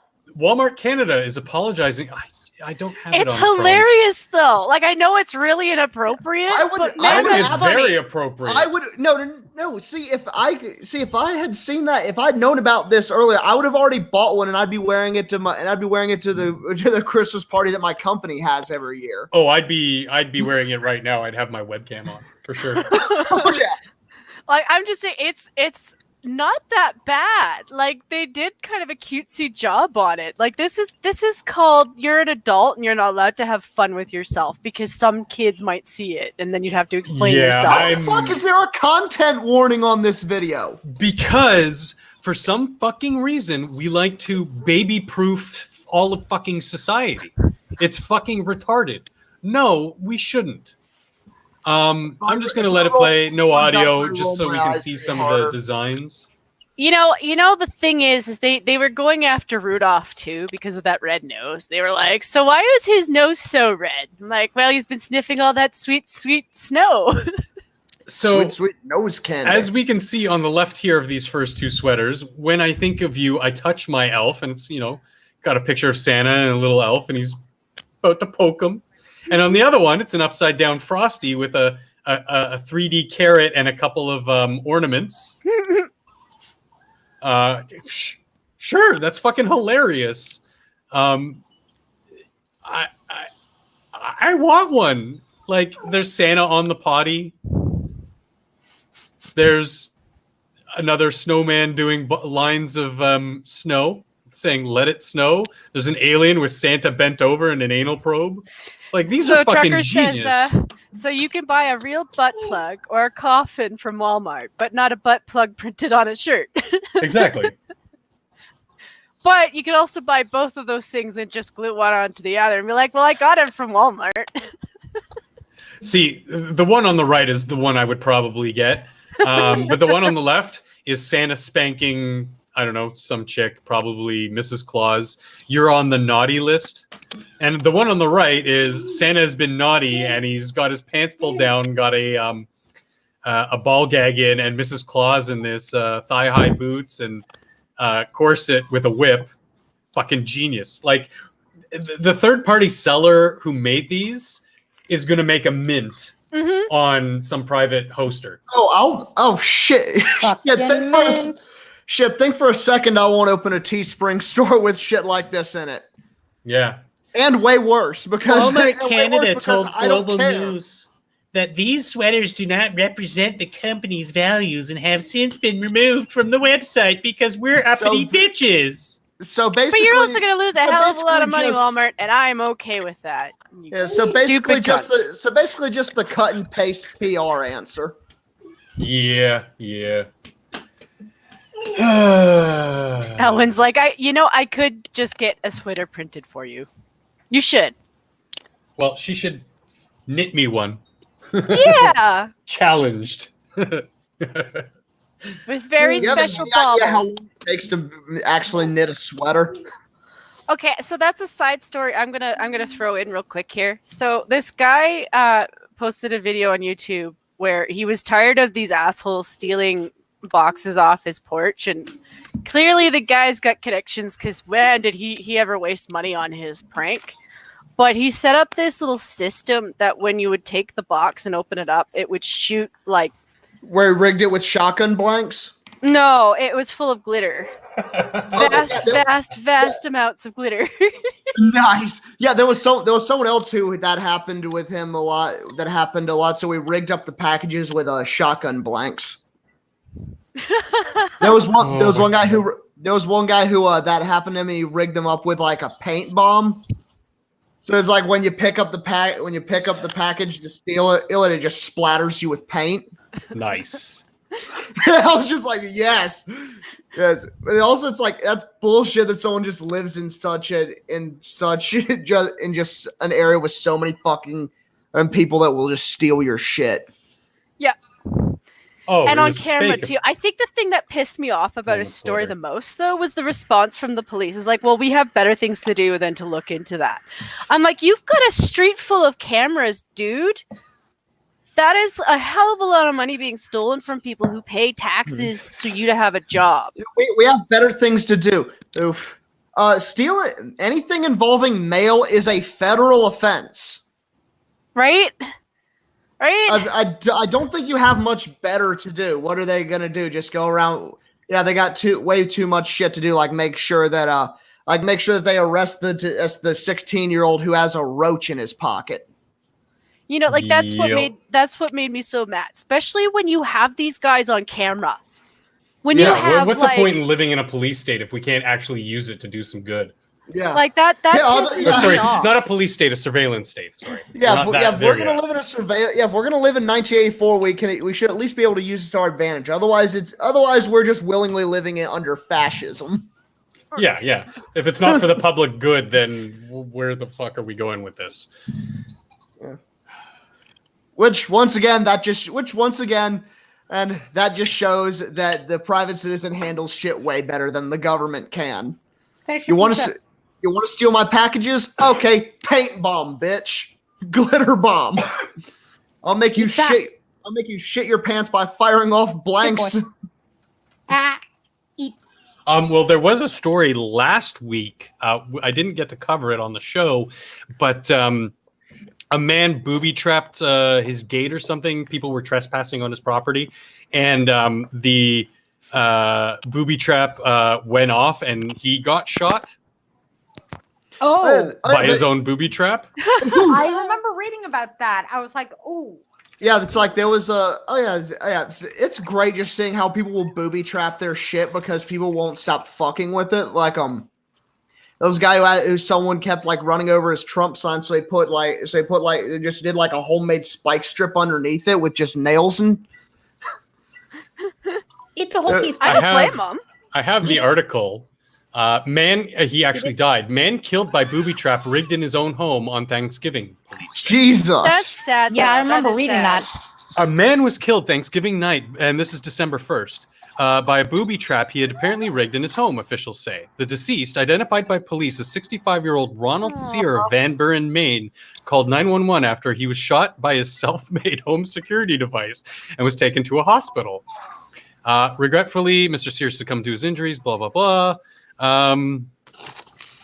Investigators at the scene discovered that Sears' front door was rigged with a device designed to fire a handgun should anyone attempt to enter the door.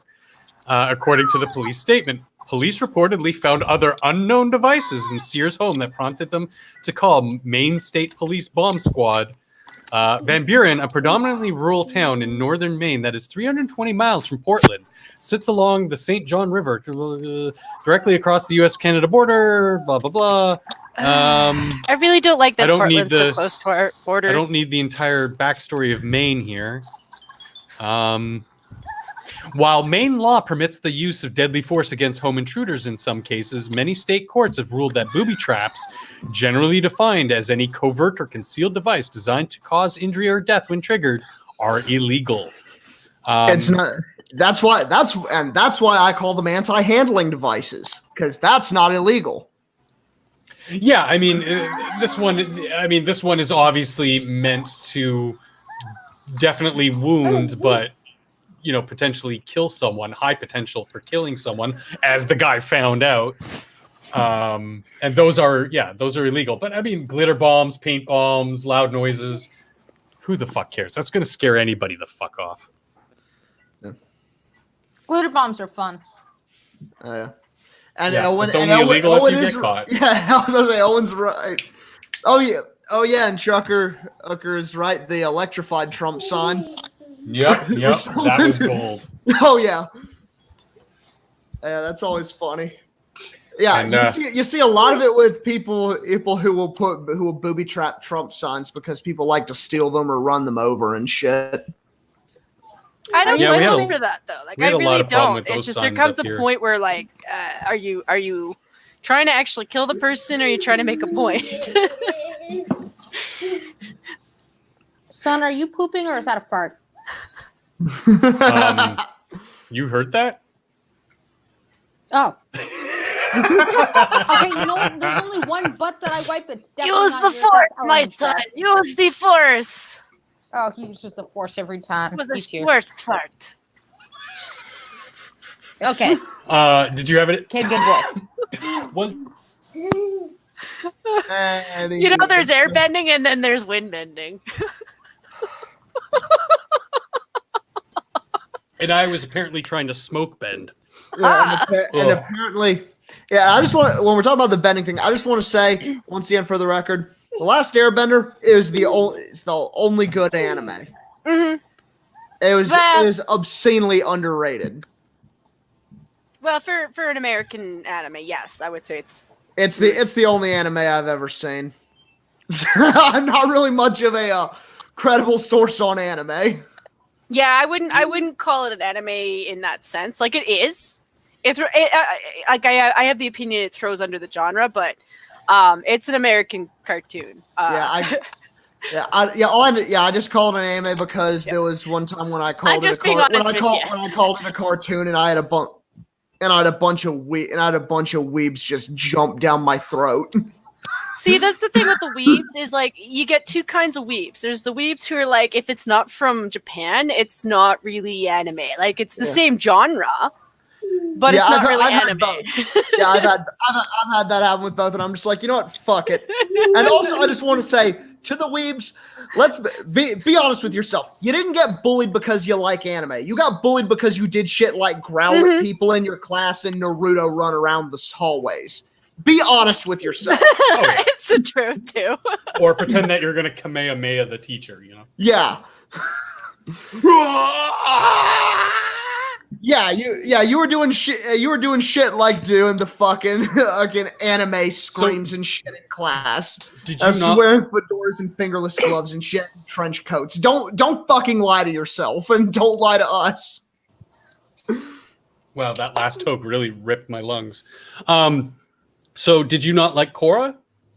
I never really saw. I only saw like the first few episodes of it, but it's like it just didn't have the same charm as Avatar for me. Yeah, I try to go back and watch it because as it progresses, it gets really good, and at certain points, it gets really dark. It was really good, and which leads me to my next question: has anybody seen the Dragon Prince? Nope.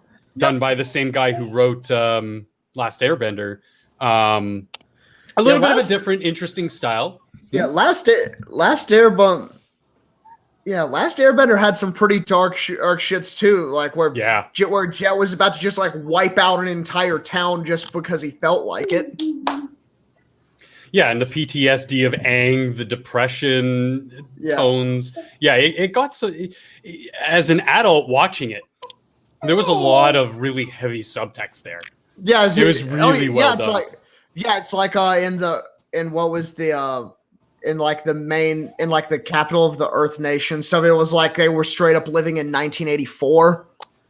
Oh yeah, Under the Fire Nation, yeah, complete surveillance all the time, and people Yeah, disappearing by the Dai Li. That's Yeah, a little bit that's what- extreme, Elwin. Just because you're a weeb doesn't mean you own a pillow. I mean, I'm technically a weeb because I have a wall of both anime and manga, but I don't own a pillow. I actually have 2 figurines technically, but I didn't buy those. I technically got them from an ex-roommate that I threw out of my apartment because he was throwing steak knives at my wall.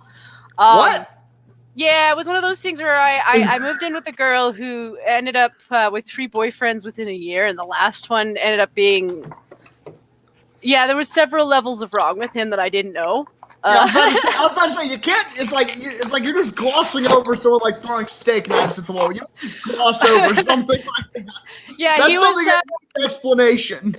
When she picked him up, he didn't tell her at the time that he was an ex... what are they? Meth head. Ah, So he was Joy. a junkie. He was in and out of a clinic all the time, but he was just like, "Oh, well, I have to go in for medication. I have mental health issues," and for some reason she believed it, and I was really young and naive, so I kind of let him move in because we needed the extra person to cover the rent, and he seemed really normal. Like a lot of drug people are normal people. They are normal people, but he relapsed because of this girl. Like I should have known by the fact that he was the third boy, absolutely, that she was the issue. Like after the first one I thought she was the issue, but by the third one I should have nailed it in the coffin. Yeah. already. That reminds me of what that's like an ex of mine where it was just where I was just like, I really should, with all of the red flags that were there, it's like I really should have figured out that she was the problem. It's usually how I mean, she's still a nice girl, like don't get me wrong, but she has issues. Mine was a complete cunt. Yeah, no, I'm a mine psycho. had mummy issues because she watched her mum die, and it was one of those things where like, lady, you need to go see therapy because this whole That's someone who actually has a legitimate reason. Mine was just psychotic.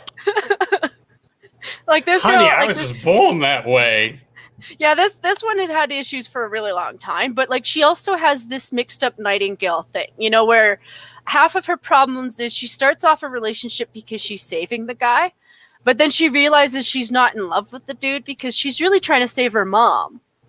She's really trying to save her mom, but she's trying to save her mom through other people, you know, and she does it with animals all the time. She does it with people. And then all of a sudden she realizes, oh, well, I don't really love you though. Oh god. So she's trying to vicariously save her mom through dating losers and finding wounded animals.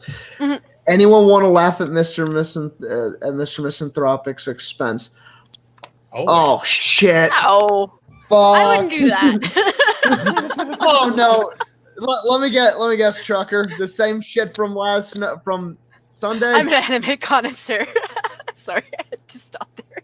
Well, I mean, yeah. I mean, if you want to get back to the anime thing, like I'm probably like what you would consider like a level 1 weeb, because the art style doesn't really do anything or detract anything for me. If there's an engaging story with good characters, I'm in. Yeah, same with anything. It's like if it's well written, it has characters I can actually give a shit about. Sure, I'll give it a shot. I will tell you what every real weeb will tell you. Out of any of the animes that you should watch, the only one that I really recommend is someone who's not really into anime is Cowboy Bebop. Ninja Scroll. I've heard that a lot. I've been told that a lot. That Even for an old classic, it still stands up with people who don't watch anime because it's got enough flow to it. It's got enough chemistry between the characters, and the voice actors did a really good job.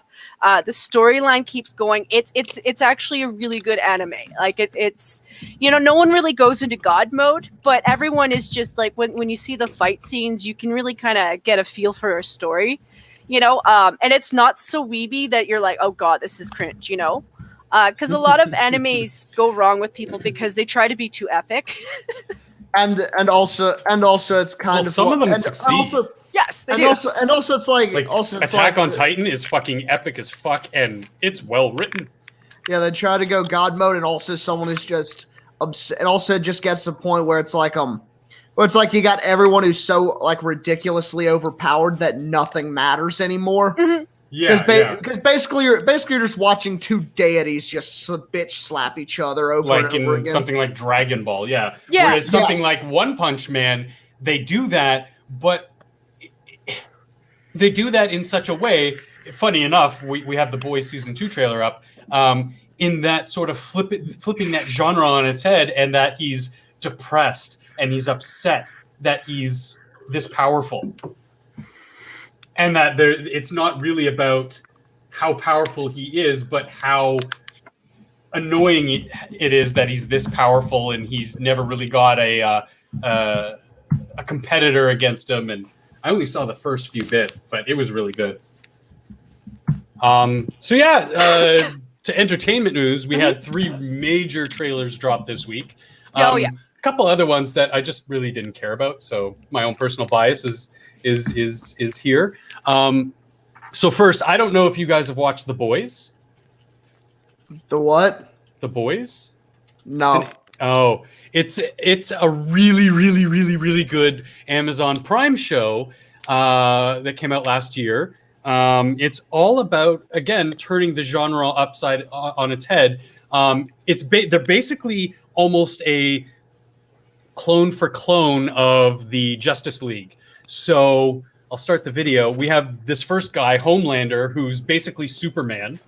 Woo! You have this other guy who's basically Batman. You have Wonder Woman, Aquaman, and it's really good because it is just a fucking gore fest, and it is hard and serious.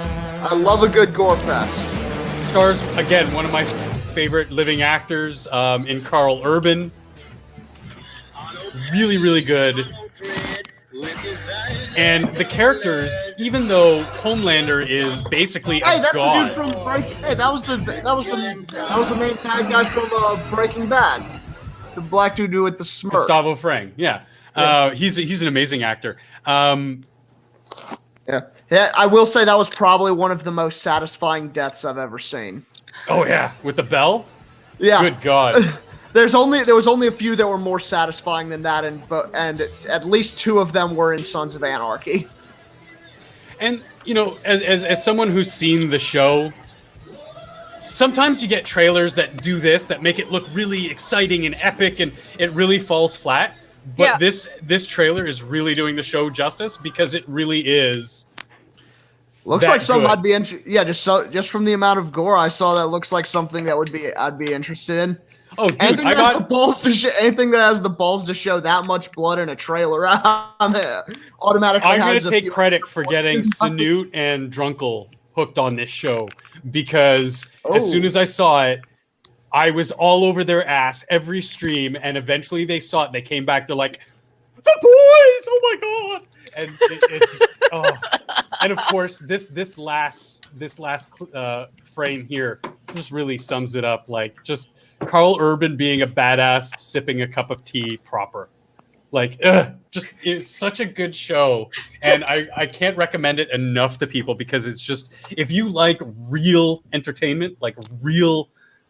Yeah, I Ellen think we said- started on that, culture. like Ellen that. says that this show is made for me. Well, so far all it seems to be missing is tits. Is gratuitous nudity, which is which you can't Doesn't show in a really trailer, have but- gratuitous nudity, but it does have very sexual scenes. I'll take it. Just to give you a glimpse. So Aquaman, he's got gills where, like in his ribs. So Yeah. when he lifts up his shirt, he's got these big gills that run alongside of his ribs. And there's this one scene where he's with this groupie, and she starts fingering his gills, and he's like in pain. He's writhing. You can tell this is really uncomfortable with the motherfucker. And she's just not having his pussing out. She's like, you can Safe fucking take it. And she just Safe fucking word. jams her arms like right into them. Ooh, And he is just fisted fucking, him in the gills. and it's really fucked up, because that's later on. Because in the first episode, he sexually assaults and almost, borderline, you can debate whether or not it was full on rapes the newest member of their team. Oh. So it comes way full circle to him and really, like, literally fucks him hard. And oh god, it is so good. So, woo! I get excited when I talk about things that are this good. Oh, I can we lost tell. BP. All right. And we Oh, lost blind, a I think we lost a blind girl. That's We did. Yeah, I know she's got her kids, so.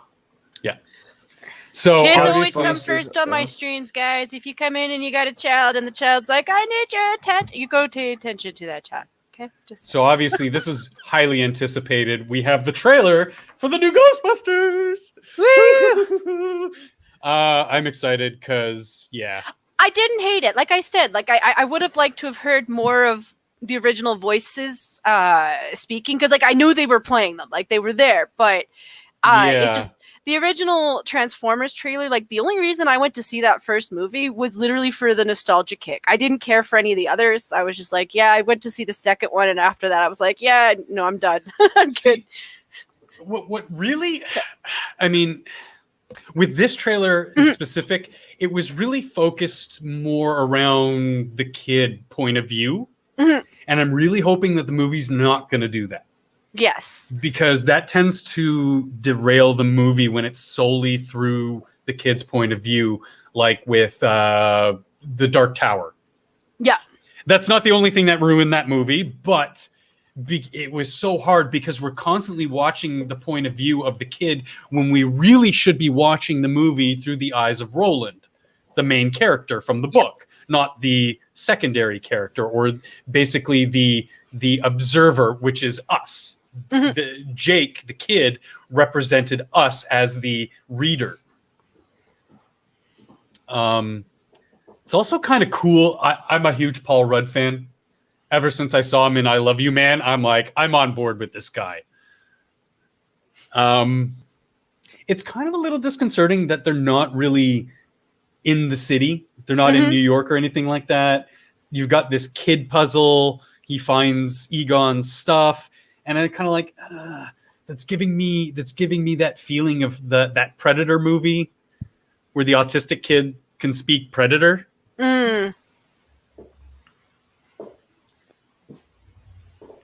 But that was great. They have that connection to Ghostbusters in the 80s. See, the one thing this movie does do, though, is it does give you new characters to replace the old. Like, I do want the old in this movie. Like, if you're going to tie anything new for the future, like, if this is the plan, is to give room for a new franchise, you need to have... Still, you know, we lost Egon. Oh, God.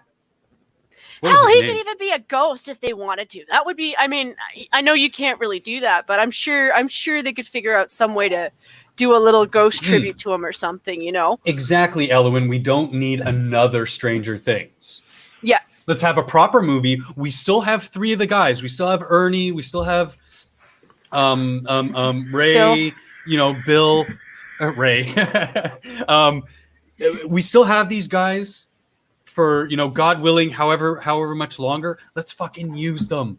Let's have them here to pass off the torch and still do their thing, because they're still good characters. They're still good actors. They're still good personalities, and they'll still bring in the draw of the old while still setting up a new generation of fans. Here's the thing. They were going to bring back, what's her face? Oh, good God. I had her name in my head like 2 seconds ago. Melissa McCarthy?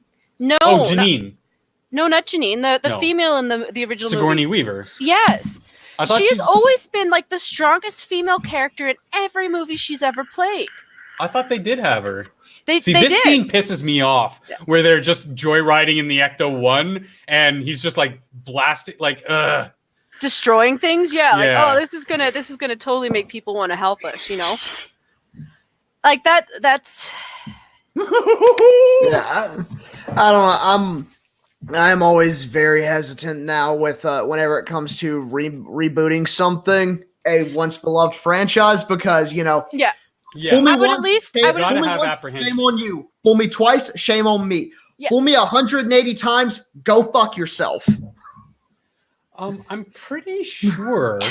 Did Sigourney not sign? She did. She was in the photo with the other three guys.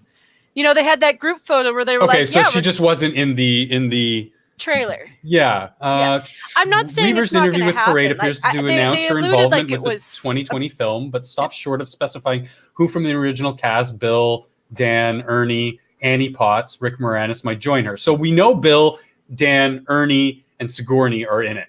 Mhm. I'm just not sure on Annie Potts or Rick Moranis. I need to rewatch the original Ghostbusters because so yeah, good. I have not Still seen holds it. up. Yeah, I haven't seen it in like almost 15 years. So Yeah, Oh, wow. I agree. Like it's been a while for me too, but like I re-listened probably to just watched that this year. the soundtracks. Like it's one of those things with like the second Ghostbusters. I loved the soundtrack to that when I was a kid. Your love. Yes, Lifted I would me dance to that thing higher all the time. Than I It's ever great. been lifted before. Janine's my girl. I agree. She was so spunky and funny and cute. Yeah. She And didn't still have strong. She was, without being, physically strong, she was still a strong female supporting character a non-forced strong female lead. who was still feminine. Yeah, sure, she was a little on the nerdy side, but she was still feminine, hitting on Egon, but still strong in asserting herself and not afraid to assert herself. And we're missing those kinds of characters. They either go too far in one direction or another in most film. Yeah, we still get it every now and then. But it's like we went from Sarah Connor to Ray. Yeah. Mhm. In a heartbeat. And it was just like, what's going on here? Oh, have a good night, James. Have a good night, James. Thanks for coming by. I'll be right back. Oh, sure. Well, I was going to say to Eminem, to his point that He's still here. he didn't right leave. here. No. Yeah. I always have a bit of apprehension, and I try to avoid big things so I can have that sense of wonderment. But it's in today's age, it's hard to not get spoiled a little bit in something. So at a certain point, I just say, fuck it, whatever. What's going on with Ghostbusters? And the stuff that I've read before I saw the trailer, I was like, okay, I'm more on the optimistic side than I am on the pessimistic side. Still got a bit of pessimism there. Anything can fail for a number of reasons. But it's not like Ghostbusters 2016 where you watch the trailer and know it's going to be shit. Just hearing what the cast was, what the setup was, the jokes, and just you could feel them forcing it down your gullet in the media. Just how they talked about it. Yeah, which also, little screenwriting tip: you can't have 4 people all try to be the comic relief. Mm-hmm. Yeah, it doesn't work. Especially when one, if you're lucky, is actually funny. And I know you haven't seen the movie in about 15 years, but the trailer for the original Ghostbusters was serious. It wasn't. Yeah. It wasn't this is slapstick comedy. There was one comic relief character. Yeah. Yeah, everybody had a sense of humor, but Bill was the comedic relief. But in the trailer, there wasn't even really that comedic relief. It was a serious, paranormal kind of scary type movie. And no, it was a serious movie, but it did have those lighthearted moments. And like I said, everybody had a sense of humor, but it wasn't all the main characters are all trying to be. No, it was just Bill Murray being the chucklehead. Yeah. But you know what? Like, it had its own dynamic in that sense too, because like Egon was more like the scientist, and I can never remember his name, but the other white guy, he was more like the university college student guy, whereas Bill Murray was more like the high school professor, because he was more fun, he was more sociable, he was more approachable than the other two guys. But there was still a layer of like each guy is individually a smart person on their own. They can still hold themselves in the conversation. And then Ray was just the regular guy who could see that shit was going on and he wanted in on it. It was a perfect dynamic. They all had their own way of sense of humor. Like Bill Murray was, like I said, he was more like he was more like the high school professor in terms of his sense of humor. Like he's able to reach more people in his sense of humor. And that quick retort. But Ray had that normal guy sense of humor too. Like that's why Your working even man, it's just yeah. He was just the greasy elbows engineer guy. Egon was the brains, the scientist, and Ernie was the muscle. He was also another working man, but he was the muscle. He was the hired guy who they just needed more muscle, more physical power. It was so good, so good. Yeah, like the whole thing was fantastic. Whereas 2016, I'm sorry, feminists, but that was a replacement movie. I will probably see this new one because at least it looks like it's a carry on of the original story. Yeah. You know, at least it's still. And hopefully it's actually hopefully it's actually overseen by someone who actually knows anything at all about the Ghostbusters universe, and two actually cares. Well, yeah, Jason Reitman, Ivan Reitman's son, who also had his dad, sort of helping him along with, probably with, keeping the continuity and how the characters should be interacting and how they should be interacting with the new characters. So again, these kinds of things, learning about them gives me that more of a sense of optimism rather than the pessimism I had when, you just watch that 2016 trailer of the movie. I refuse to watch it. Like the trailers that I saw for it were all clips that were remakes of the original version. And I was like, I didn't need a remake with females. Some of my favorite movies are bad movies. Like they're just so over the top and silly and bad that they're good. Yeah, like The Room is unironically one of my favorite movies of all time. Oh, I thought you were going to say The Rock. I quote The Room on the daily. It is unironically one of my favorite movies just because of how terrible it is. You sweet, sweet summer child. But yeah. So you get that notion of it being bad but still being deliciously good. If the Godzilla movie doesn't suck, I'm more disappointed. If it isn't cringy as fuck, I'm more disappointed because the originals were good because they were so bad. They were so cringy, but they were so bad. Talking about the original Godzillas? Yeah. Yeah. But even those had an element because the puppeteer and the costumes and the monsters and everything, that was some really good stuff. Yeah, especially for the time where they just built a mini in Tokyo and just had a dude in a suit walking around smacking shit around. That must have been so fun though. Like the entire time I'm watching that, I'm just like, that guy must have had so much fun. Yeah, and like it doesn't hold up today, obviously, but then and for a while after it did hold up and it was excellent. Yeah, but it still had that cheese factor that wasn't like too cheese. Yeah, well, it's like with kaiju movies, they're a lot like the James Bond movies, where it's like most of them are objectively pretty bad movies. Oh yeah. I'm especially looking at you, Pierce Brosnan. where it was just so over the top. It was like you might as well have just made this be a cartoon. Exactly. It had those just sheer slapstick moments, but they were still done and executed really well. But there's still some and level corny of as fuck. Yeah.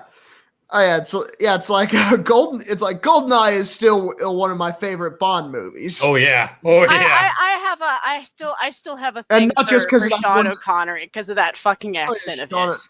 Sean Connery. I'm like, dude, but for him, it's just whenever he does a role, I'm still picturing him in the Highlander, but I'm like, oh yeah. Well, Miss Moneypenny. I still, it's one of those things, like, he's a dirtbag too. Like, he's an absolute dirtbag, but I'm still like, I still want to meet the dude. Yeah. He'd probably be drunk off his ass too. I'd be like, okay, you can be drunk. Just talk to me in your Scottish. I don't even know if it's Scottish. I think it's like Scottish. It's Scottish. And to round off the trifecta, Wonder Woman 1984, which. Mm-hmm. Again, amazing soundtrack, but this trailer, basically, I'm kind of just left scratching my head going, what the fuck is going on? And you know what? I don't even care. Yay, Kristen Wiig. I actually like her. She's a funny female. So many times. But I actually don't care because the first one was just so good. Yeah. even though it was just another fucking origin story, who cares? Wonder Woman really hasn't had her origin story yet. So it worked. It was executed well. And in this movie, she's kicking so much ass, and Gal Gadot is such a fox. It's just like, ugh. Can you do any work? Can you do any better? Like, I don't think so. Yeah, I don't dislike her as much. I mean, I know she's a feminist too. I know she said something that I'm like, I can't agree with that, but I do respect her more as you always got to separate the art from the artist. Yeah. She's an amazing actress. She plays the role well. Mhm. She's Yeah, a physically facial strong expressions. woman. as long as she can actually act and they're good characters and it's well written, I really couldn't give less of a shit. Exactly. Whereas with and again, Brie with the another lack one. of expression. Another one of my favorite living actors right now, Pedro Pascal. Fuck yeah, playing a bad guy. Fuck yeah. Ugh.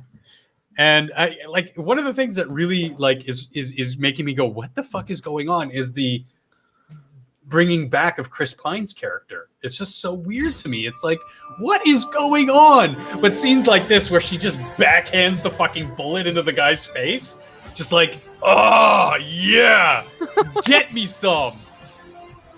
Where she's using the lasso to like fucking, oh, we haven't seen it yet.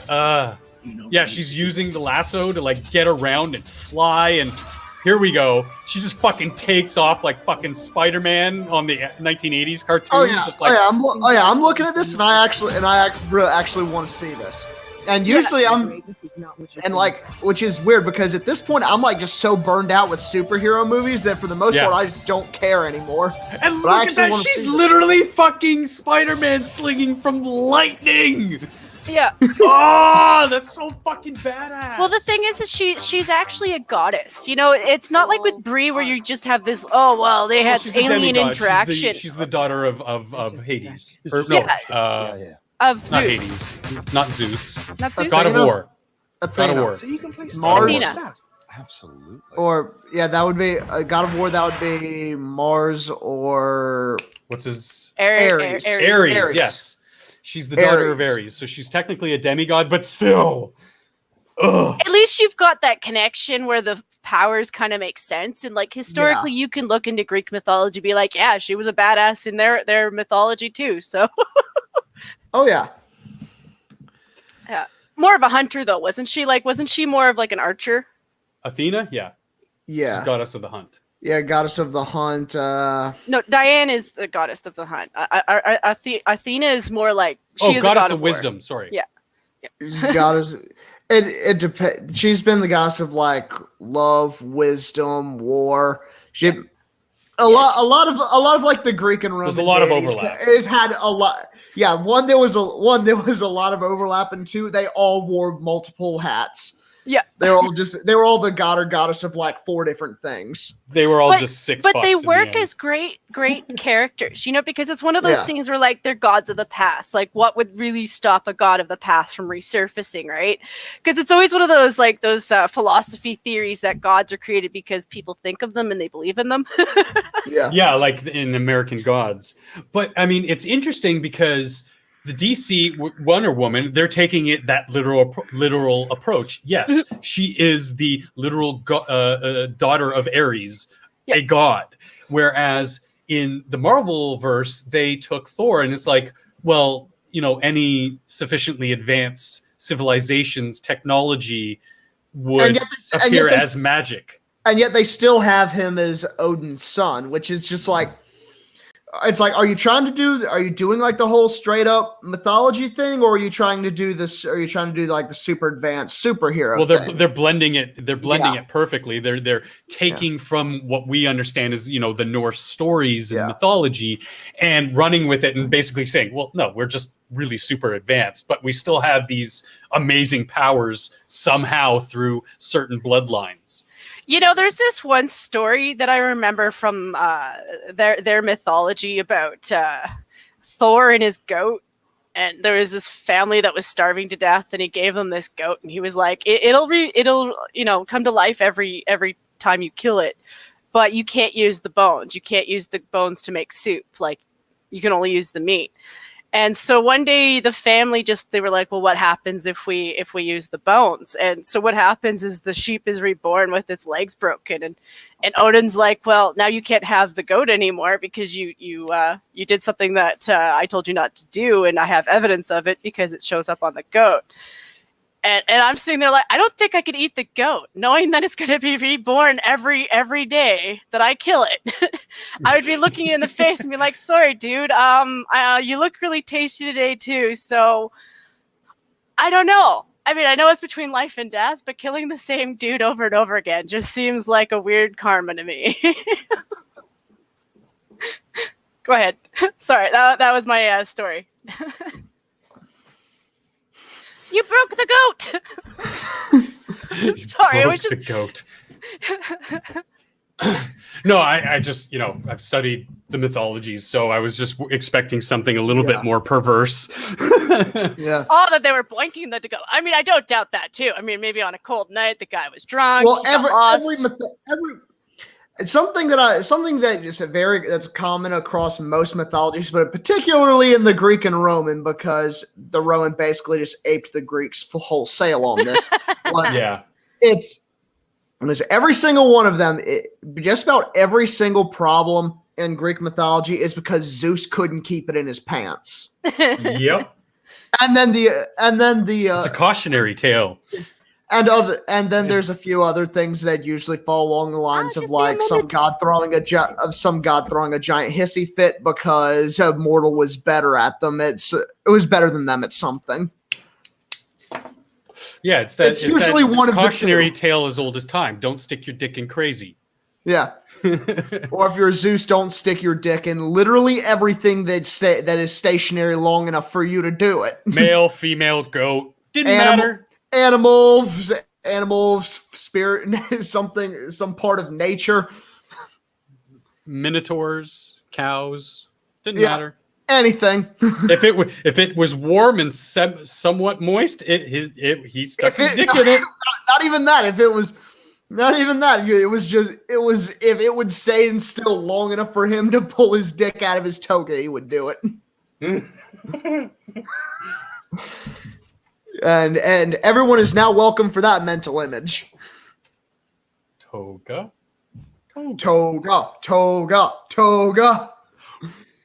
Roadhouse. Roadhouse. I forget what did I mention before the stream, Jen, that there was a fourth one, but I was just like, I don't remember. There was another trailer. I was just kind of like, I'm sure I'll remember it. I don't know what has there been 3 of recently. Yeah, at this point, I can't even keep track of the sequels anymore.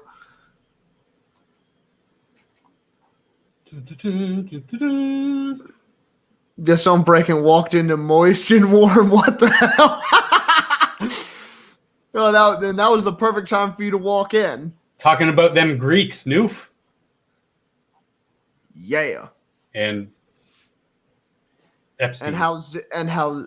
And how Zeus just couldn't keep it in his pants, and Epstein didn't kill himself. Epstein did kill himself.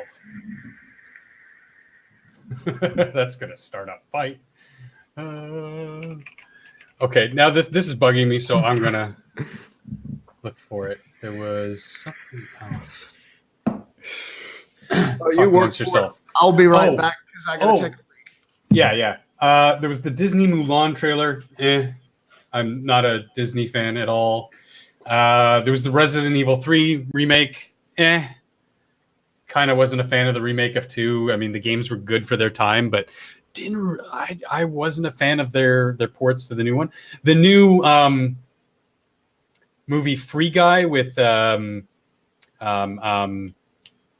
Reynolds, where he plays an NPC in a video game that becomes self-aware, and I was just like, it reminds me too much of like Pixels in its overly cheesiness, and I was just like, nah. Did we both abandon you? Probably. I'm sorry. I'm still talking. Good, and there's going to be I had to go to the bathroom. the new Predator movie, which, you know what? Well, there's a new predator in my toilet, so sorry, I had to. Oh no, it's a game. Oh. Predator Hunting Grounds, where you play the predator. They've tried that a few times, and it hasn't really been done well. Poor Poitras. I just walked in, just on break, and walked into Moist and Warm, and I'm like, I just went to the bathroom. I just released a predator into the toilet. Poor guy. Yeah, no, my system lately has been, I think it's like 2 years away from 40, so my body's just like, just so you know, when you hit 40, you're gonna have to guess sooner when you have to go to the bathroom, because every year that goes by, it's more of a less notice ahead of time. You know, because like 3 years ago, I would have had at least half an hour's notice that you're kind of getting to the point where you should go use the bathroom, so I can make plans to walk away and like do it proper. I'm surprised I haven't had to pull a blood wing yet. Okay.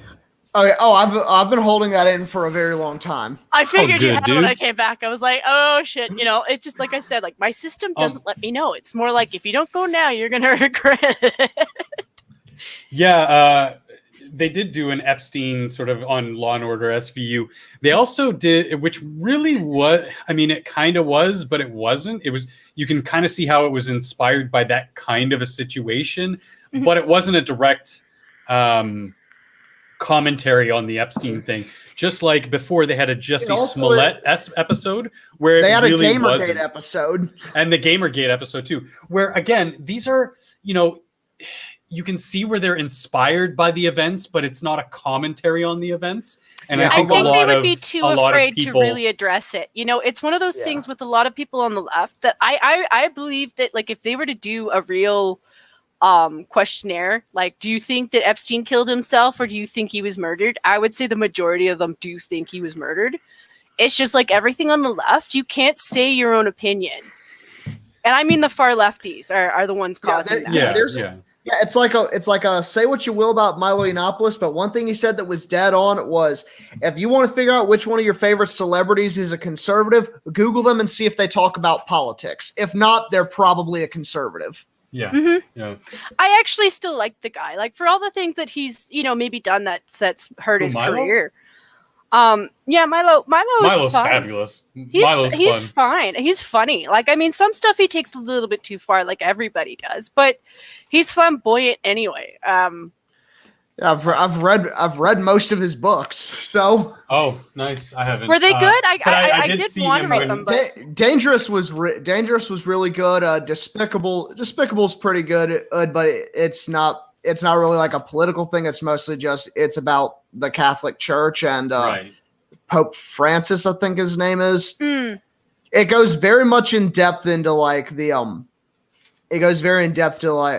with like the history of corruption and sexual abuse in the Catholic Church. Although I have the audio version of it, which removes chapter 2, and which I really want to read because it's. Well, so I get they just like Milo just completely skipped chapter 2 in the audiobook version of it, which was weird. But although I would definitely recommend the audiobook version of Dangerous because he goes into he goes more in depth into certain parts in it. Where it's there's parts where it's just like, I didn't mention this in the book, or I didn't know this at the time of publishing in the book, but I know this now. See, it's one of those things living where I am, and I know I'm probably being a little bit extreme with this, but like there's a lot of political books that I'd like to read. Like there's a bunch of Trump's books that I'd like to read. Not because I would agree with everything that he said, but because I believe in the information that he's still sharing, at least from his perspective of it. Art of the Deal is a must read for anyone who wants to start anyone who wants to get into business. It's one of those things where, like, I'd still like to read the books. It's one of those things where I don't know how that's well taken up here, because there's some people who understand that you're reading a book because you just want to see what his point of view is or what it is that he has to say. And then there's some people who are still at the level of stupid where they're like, oh, well, you're reading the book of Hitler, so therefore you must agree with him. Well, that's exactly why I read Mein Kampf. Mein Kampf is a very boring read. No, but it is. But, the art of war. Know thy enemy and therefore you will have the tools to defeat your enemy. And again, I'm a liberal. Not that conservatives are, my enemy, but they are an opposing side of a lot of things that, I believe, again, with the Overton window shifting, we do believe, but at its core. And so I want to know more about, what my opposition on certain stances would be. And yeah, you're right. Like, I don't read too many books about political issues anymore. I've read Locke, I've read the important books of works of fiction like 1984 and To Kill a Mockingbird, those kinds of things. But in my older years, I just mostly read fiction. Like, I've got almost every Star Wars book known to man, and like I mostly just read fiction because that's my escapism, right? If I want politics, I'll get elbow deep into politics. I'll read again, being in the information age. Talking about erotic asphyxiation? Oh, because she was joking about the show having a hanging.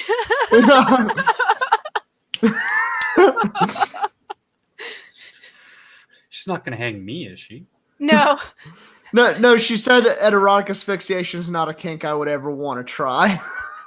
So I think you're safe. Yeah, it was in response to her the Law and Order Epstein episode, and right, the opening show having a hanging, and yeah. But no, like, seriously, it's like there's some books that I do kind of want to read, like, and I do mention Trump, but like I'd also like to read the Jordan Peterson one. It's just to catch up on what's been read, but I'm not necessarily I'm not like Monkey in that I'm like hardcore into politics. Like, I want to follow it so that I know what people are saying, and these books are still important to people. Go ahead. It's like with it's like with the politics stuff. It's like because I was a political science major. Oh, I'm sorry. I used to be. After doing that for about a year and a half, oh my God, nothing made me hate politics more than that. Yeah, I can imagine. I took one poli-sci class. I was just like, fuck is this shit? Although I will say, I wish I had still been in political science when the Mueller report came out. Just show up there in my "Make America Great Again" hat, just like, "Fuck you, I was right." That's where it went. I was wondering, oh shit, that's hot. Where my MAGA hat went? It's been sitting in here this whole time. I love that fucking. What is that? A whiteboard? Kumite closed due to AIDS. Oh yeah, no, that's the poster that I took to Knoxville for the fight awesome. that never happened. That's fucking awesome. Yeah, everyone there signed it. I was never into internet IBS, but even though I suffer from IBS,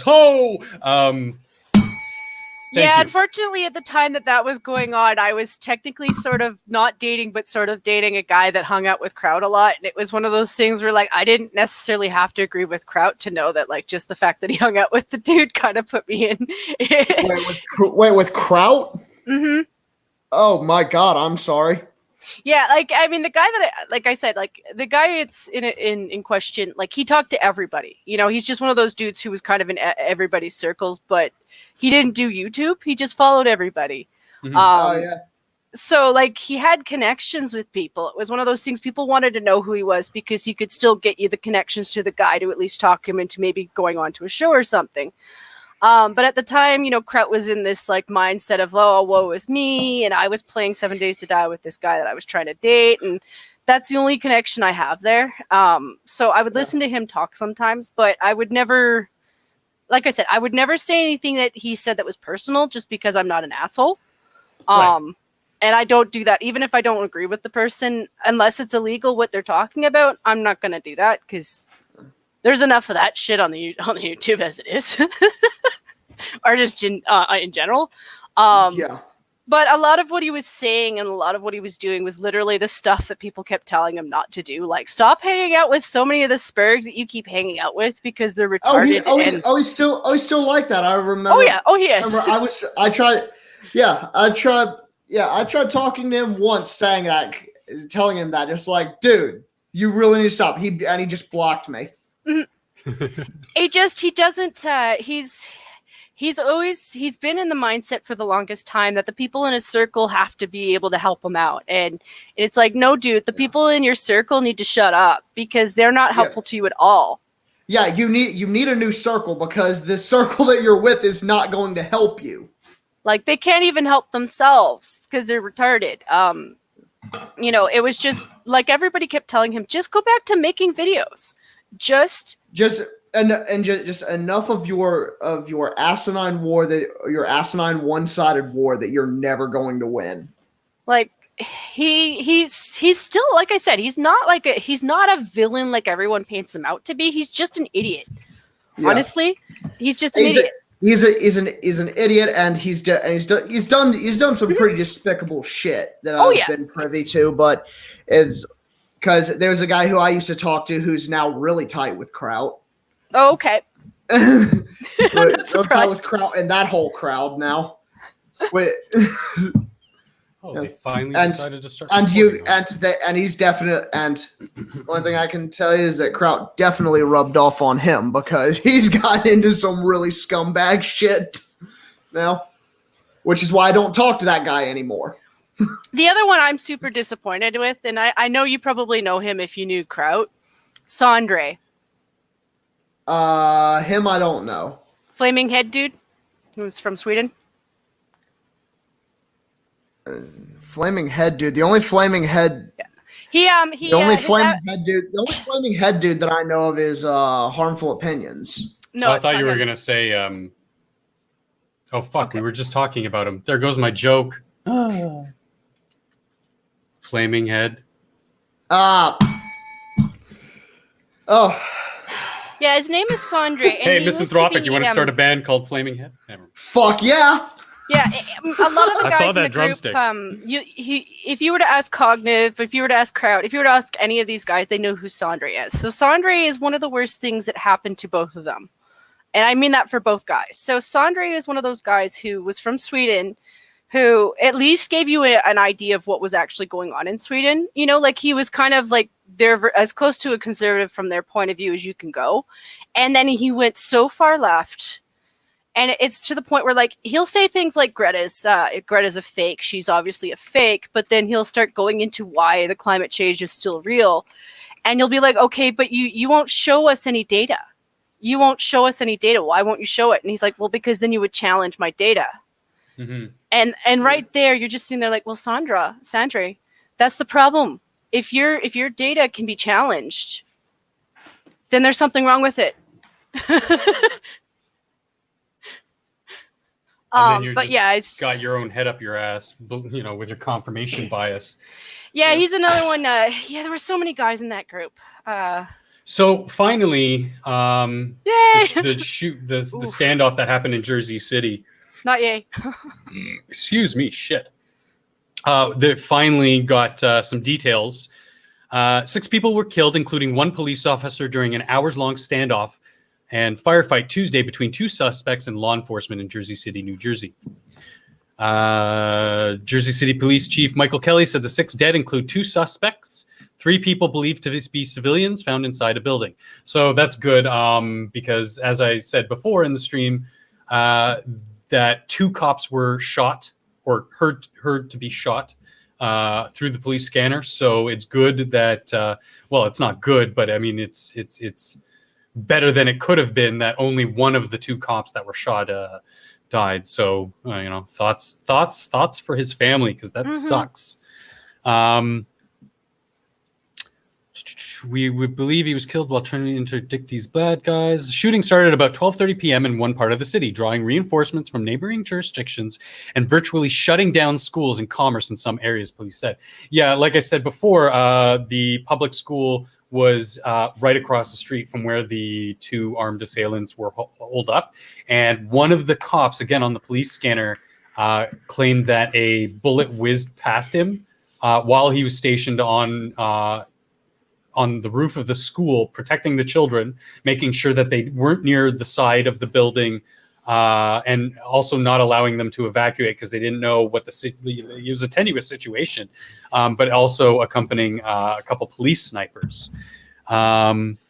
Gunplay continued for the hours before authorities announced the suspects had been killed during a tense standoff with police in another part of town. It was unreal listening to the shots going through the police scanner while that shit was going down, and just gives you that level of respect for how well trained these people are, because nobody lost their shit, at least not on the radio. And everybody was professional and organized, and shit was going right for the police, as right as it could go in a situation like this. Kelly praised the responses by various agencies whose members took on a fusillade of high power rifle fire from the suspects. Investigation will take weeks, months. That's to be expected with something this explosive. 2 officers and 1 civilian were in stable condition after being struck by gunfire. Okay, so a total of 3 officers were shot, but only 1 has died. Ray Sanchez and Mariela Fernandez, both wounded, but treated and released. So luckily they survived and are okay. Yeah, they arrived in a stolen U-Haul, as I said earlier. No indication of terrorism yet. And what were they really targeting? That's the interesting thing. Well, we don't. I mean, it'll come out with the reports, yeah. With the report, yeah. But it's in a very Jewish neighborhood. The bodega that they actually hold up in was a Jewish bodega. So there is maybe some anti-Semitism going on there. But I mean, why even bring that up if there's no concrete evidence? Not yet. That's just like saying you went into a Chinese bodega and immediately that we don't go there. So why would we go there in this? It's just to inflate. Like it's not in this CNN article. It's just, again, what I was listening to on the police scanner while this was unfolding. Again, Mr. Misanthropic, another guilty pleasure of mine is I'll just listen to channels and live casts of police scanners of shit going down, of robberies and gunfights and shit like this. And oh man, just listening to how professional and organized the police response is to shit like this, it is fucking magnificent. And it is, just mad respect to those officers, and especially since literally they're putting their lives on the line and in the line of fire to protect us every day. As much as I've had my own share of shitty incidences with cops, at the end of the day, they are people, and people are different. I think that was one of the ones that I responded to on Twitter. I mean, I didn't write anything because I don't want a raid of Twitter people on me, but this lady was like, this is why we need proper gun control. And I'm like, this is New Jersey. Most of the people in your comment section have already told you that this is supposed to be a gun-free zone. So the men with the guns in this picture are all cops. Yeah, it was a gun-free zone because they're right next to a school. These what they don't understand that's about is as gun-free these are bad guys. They don't care about the law. Otherwise, they wouldn't be fucking shooting people. Yeah, which is another reason why that's another argument that I just won't get into anymore is the gun control argument. It's just like from now on, here's what I will say every time is, you know what, if I was there, I would have stopped it. I will stop it with my bare hands. I'll just fucking karate chop them in the throat. I would take their gun, bend the barrel in half, bend the barrel into a U shape like it's a fucking Looney Tunes cartoon. Because they're not gonna listen to actual reasons. So fuck it, I'm just gonna have fun with them.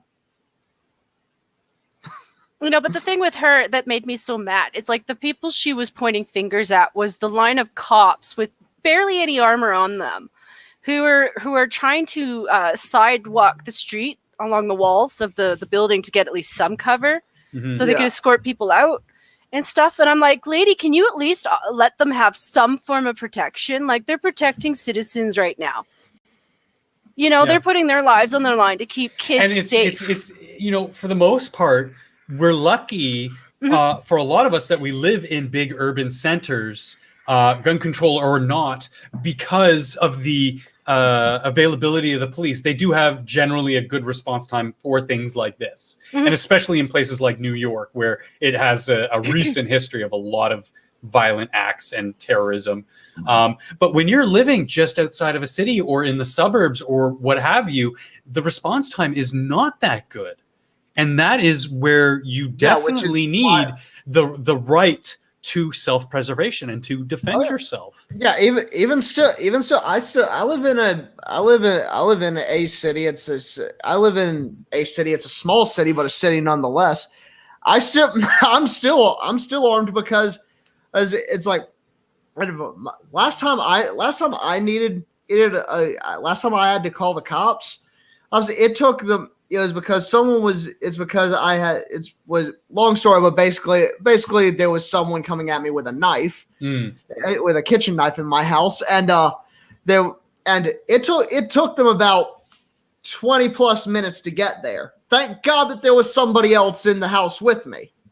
Oh yeah. I mean, I have countless stories. I mean, I haven't had a gun since I lived out in the country, but yeah, and it's like if I was armed, then that probably wouldn't have been an issue.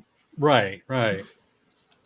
I was at home alone, and somebody living in an apartment in the suburbs in Toronto, one of the biggest city in Canada, and somebody I'm in my bedroom on my PC gaming. I got my headset on, all this shit, but I hear this whirring, that and I take off my headset. I'm like, what the fuck is going on? I go investigate. I go near my front door. Sure enough, somebody's taking a drill to my deadbolt and breaking into my apartment.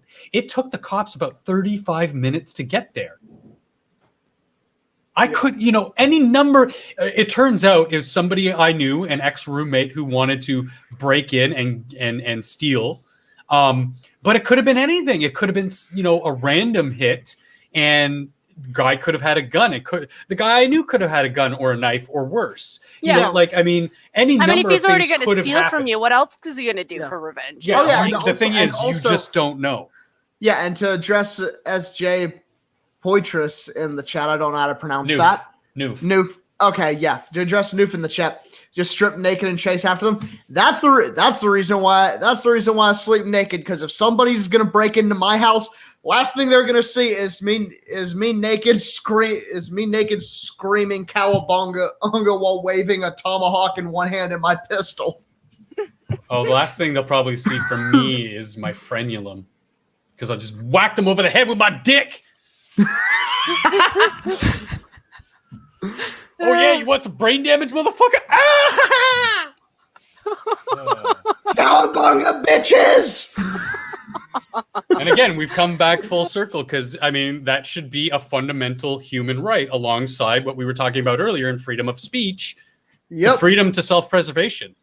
Yeah. And So no what you guys are government should saying be is able when to I go to infringe. bed, I should go to bed naked, but I should have like an attach-on penis. Right. I can do that. Yeah, Fuda dick.